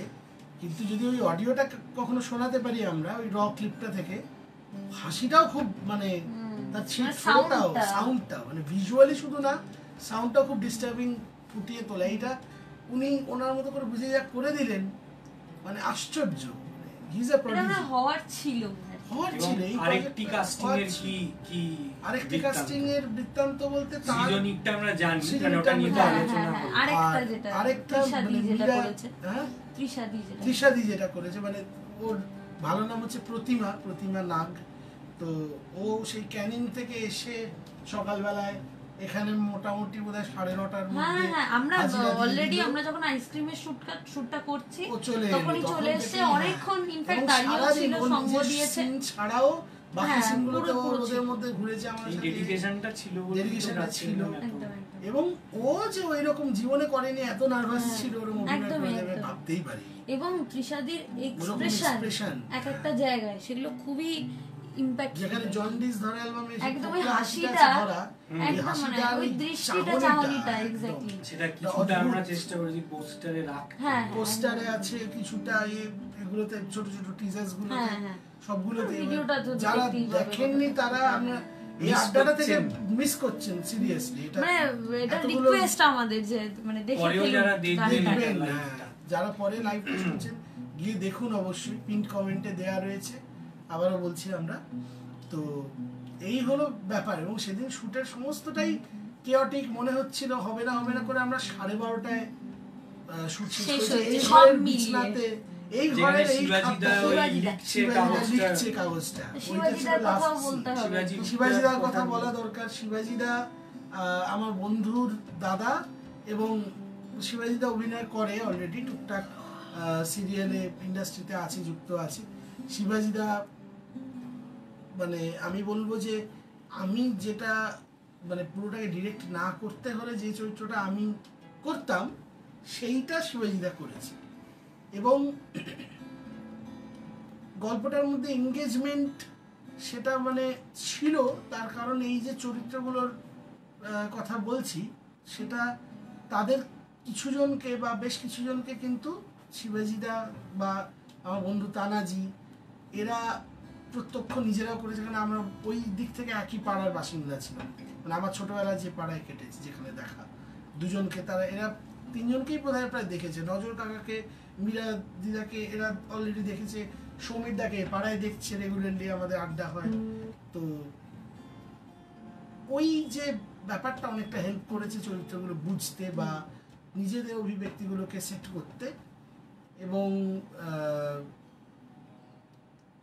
প্রথম আমার ধারণা শিবাজিদার এটা বোধহয় প্রথম মিউজিক ভিডিও কাজ, এবং শিবাজিদার তো আসছে পরেরটাতেও শিবাজিদা আছে, একটুখানি কথা বলবো আমরা। একদম। তো আমাদের এই যেটা বলছিলাম শিবাজিদার কথা থেকে, আমাদের আপকামিং কাজগুলো নিয়ে একটু প্রিয়ম তোরা ছোট করে একটুখানি একটু করে বলে আমরা তো শেষের দিকে যাচ্ছি। আপকামিং কাজের আপডেট বলতে আমাদের লাইন আপ গুলো বেশ অনেকটা দূর অব্দি বোধহয় ভাবা আছে। আপাতত 11ই জুলাইতে মানে কেন যে তোমার গানটি সত্যজিৎ দেবরায়ের কণ্ঠে আসছে। সত্যজিৎকে আপনারা সকলেই চেনেন, সারেগামাপায় এবছরের জি বাংলা সারেগামাপায় রানার আপ, এবং এর আগের অনেকগুলো রিয়েলিটি শোতে ফিচার করেছে। বেশ কিছু রিয়েলিটি শো তার মানে ফার্স্ট পজিশনে জেতার ইয়ে রয়েছে। এবং আমার গুরু ভাই হয়, শ্রী জয়ন্ত সরকারের একই গুরুর শিষ্য আমরা। তো অসম্ভব সুগায়ক এবং খুব ভালো শিল্পী, এবং ওর মধ্যে একটা ভীষণ ভালো মানুষ, এবং কি বলবো ওর মতো ম্যাচিওর আর্টিস্ট এবং হিউম্যান বিং। আমি ওর বয়সে যে ম্যাচুরিটি ও ধরে, তো সেটার একটা ছাপ ওর কাজের মধ্যেও থাকে। তো সেই জন্য মানে আমরা সবাই খুব ইগার অ্যান্টিসিপেশনে রয়েছি 11ই জুলাইয়ের জন্য, এবং সেখানে ওর অভিনয়ের প্রতিভাও বেরিয়ে এসেছে। এটা একটা নতুন ঘটনা বলা যেতে পারে। আর তারপরেই আসছে আমার দাদুর লেখা দুটো, হ্যাঁ আচ্ছা ঠিক আছে, ডেটটা এখন রিভিল করছি না, কিন্তু দুটো লেখা, যেটার একটি হাস্যরসাত্মক একটি সিরিয়াস, আমরা একই ভিডিওতে ওই দুটোকে প্রকাশ করব। তারপরেই অগস্ট মাসের শুরুতে 22শে শ্রাবণ উপলক্ষে একটি রবীন্দ্রসঙ্গীতের কাজ, সেটা কেমন ধরনের সেটা এখন আর কিছু বলবো না। সেখানে আমার মা গাইবেন, আমি গাইব, সেটা তখন আপনারা দেখবেন। আর রবীন্দ্রনাথের একটি গল্প হবে অগাস্টের শেষে। সেপ্টেম্বরে আমার একজন এস্টিমড কলিগের স্ত্রীর লেখা একটি গান, সেটিতে আমি সুরারোপ করার পর আমার বোনের এক বান্ধবী গায়, শুভার্থী, এবং সেটা একটু অন্য স্বাদের, একটু বাংলায় গজল প্যাটার্নের একটা কম্পোজিশন। আপনাদের আশা করি খুবই ভালো লাগবে। এখন অব্দি প্রাইভেট সার্কেলে যে কজন শুনেছে তাদের খুবই পছন্দের। তো সেই গানটি আসবে তখন, এবং সেপ্টেম্বরের শেষে একটা বিশেষ আকর্ষণ আছে। বন্ধু বল একটু। হ্যাঁ, আমাদের একটা গল্প আসছে, যেটা করতে গিয়ে আমরা ইয়ার্কি মেরে আমি আর প্রিয়ম বিবস্ত্র হয়েছি বলছিলাম। সেটার কারণ হচ্ছে সেটা বেশ 3-4 দিন ব্যাপী একটা রেকর্ডিং হয়েছে, এবং আশা রাখছি সেটার আউটপুটটা যেটা হয়েছে সেটা যতটা পারা যায় একদম প্রিমিয়াম একটা কোয়ালিটির কাজ, সেইটারই চেষ্টা চলছে এখন। আমরা রিলিজটার জন্য পিছিয়েও দিয়েছি, আমাদের ইচ্ছে ছিল সেটা জুলাই বা অগাস্টে করা, বাট আমরা সেপ্টেম্বরে সেটা পিছিয়ে দিয়েছি। আশা রাখি সেটা ভালোই হবে। খুবই সময় নিয়ে পরিশ্রম করে একটা বিরাট কাজ, যত্ন নিয়ে একটা কাজ হচ্ছে, এবং হয়তো সেটা যদি আপনাদের ভালো লাগে তাহলে আমরা লাইভে আবার আসবো সেটা নিয়ে একটা গল্প। সেটা ইটসেলফ মানে মারিচের মেকিংটাই, মারিচ বলছি না নামটা, মারিচ কিন্তু বলিনি। তো এবার ব্যাপারটা হলো যে গল্পের মেকিংটাই একটা গল্প, মারিচ বলিনি কিন্তু। সেপ্টেম্বরে আসছে, এটাও কেউ যেন জান না, কিছুই জানি না। আপনারা কিন্তু শোনেননি এগুলো, ঠিক আছে? আপনি কিন্তু শোনেননি মাস্টার মশাই। তো এবার ব্যাপারটা হচ্ছে যে এইসব গল্প আসছে, এবং অক্টোবর নভেম্বরেরও কিছু প্ল্যানিং রয়েছে। গল্পের দিকটা আমি বলতে পারি, তারপরে জানি না আপনি, তারপরটা জানি, নিজেই তো জানি না কি জানি। মারিচ কিন্তু আপনারা শোনেন না। তো এই প্ল্যান আছে, এবং আমার খুব ভালো একটি বন্ধু, খুব ভালো অভিনেতা, সে সৌভিক হালদার, তারই লেখা একটি গল্প মারিচ হয়, সেইটা আসছে, এবং সেটা নিয়ে আমরা সবাই খুব উত্তেজিত। আমাদের ক্লোজ সার্কেলে আমরা মাঝে মধ্যেই সেটা নিয়ে আলোচনাও করি। সেটা বড় একটা গল্প আছে, তার আগেও 2-3টে ভালো গল্প রবীন্দ্রনাথ ঠাকুরের আসছে, প্লাস এই মাসেও আমরা 2টো গল্প আমাদের বেরোবে, সেটাই ইচ্ছে রয়েছে। সেটাও আমার মনে হয় সেটাও খুব প্রিমিয়াম কোয়ালিটির কাজ। সেটাই চেষ্টা থাকে প্রত্যেকেই, কোনোটাই কম বা অন্যটা বেশি এরকম কিছু থাকে না। তো এইগুলোই রয়েছে। আমরা প্রায় শেষের দিকে চলে এসেছি। আমি প্রিয়মকে, যেহেতু প্রতীতি আমাদের সঙ্গে আনফরচুনেটলি ফিজিক্যালি এখানে নেই, তো আমি প্রিয়মকে বলবো ব্রাত্যের গানের যিনি স্রষ্টা, তার গলায় ব্রাত্যের গানটা একটুখানি লাইভ হোক, কারণ এই মুহূর্তটা হয়তো আমরা সবসময় পাবো না, আমরা কেউই আসতে পারি না সেভাবে। তো ব্রাত্যের গানটা একবার হয়ে যাক। প্রিয়ম রেডি আছে? আমি রেডি বলা মানে প্রিয়ম সবসময় রেডি, একদমই রেডি নেই। আর তার মধ্যে হেসে গল্প টল্প করলে আমার একটি পিকুলিয়ার বাতিক আছে না, ঠিক আছে, বেশি হেসে গল্প করলে না, মানে বেশি হাসলে আমার অম্বল হয়ে যায়। হ্যাঁ, কাশি পেয়ে যায়। কাশি পেলে অম্বল হয়ে যায়। একটি গলায় আপনারা কেউ কোনদিন শুনেছেন হেসে অম্বল হয়? আমার হয়। হেসে অম্বল হয়ে প্রিয়ম ব্রাত্যের গান, গলা টলা ঘেটে যাবে। সোমনাথ আবার গলা ঘেটে যাওয়ার ব্যাপারটা বুঝবে, রিলেট করতে পারে, কোনো অসুবিধা। আমার একটু ঘেটে ঘেটে যায় আর কি। বড় বড় মানুষ একটু নিজের দর বাড়ানোর জন্য থাকে, এরা প্রত্যেকেই এরকম ভাবে দর বাড়ায়, পিছনে দুজনই তাই না। আসল এই যে ইনি হচ্ছেন সুপার রুস্তম, ইনি কোনো কথাই বলেন না। যাই হোক, আমরা শেষ করি এটা এই গানটা দিয়ে। হ্যাঁ, একদম।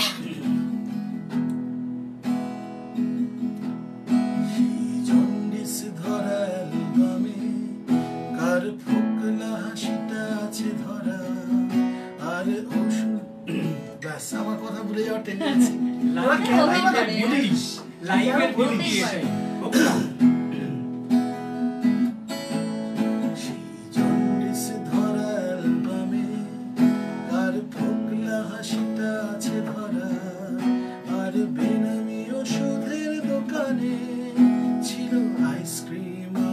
রাগে ভরা, সে যে অচেনার চেনা হতে পারে, অথবা চেনার অচেনা হয়ে থাকে। উলুবন তাকে রেখে দেয় উলু, চোখ রাঙায় কি অযথা দেমাগে। অঙ্কের খাতাগুলো বাসি, তাতে আঁকি বুকি কাটা লোকসানে। বিয়োগের হিসেবেরা শুধু ভুলে যায় মার্জিন ভুলদানে। তুমি জ্বালিয়েছ সন্ধ্যায় আলো, শাখ বাজিয়েছ ফুসফুস ভরে। আগাছাড়া মরে গিয়ে কালো, তাই লুকোলো চিলে কোঠার ঘরে। তুমি যাদেরকে দেখেছ কখনো, তারা কৈলাসের চূড়াতে থাকে। আমি রোজ ছুঁয়ে দেখেছি যে ওরা সারা দেয় স্পর্শাঙ্কেরই ডাকে। তোরা যাদেরকে দেখেছ কখনো, তারা কৈলাসের চূড়াতে থাকে। আমি রোজ ছুঁয়ে দেখেছি যে ওরা সারা দেয় স্পর্শাঙ্কেরই ডাকে, সারা দেয় স্পর্শাঙ্কেরই ডাকে, সারা দেয় স্পর্শাঙ্কেরই ডাকে, সারা দেয় স্পর্শাঙ্কেরই ডাকে। টাটা, পরে আবার একদম একদম আমরা এখানেই শেষ করছি আমাদের লাইভটা। মিষ্টি করে বাটন ক্লিক করে মিষ্টি আর বন্ধ হচ্ছে না, লাইভ আর বন্ধ হচ্ছে না।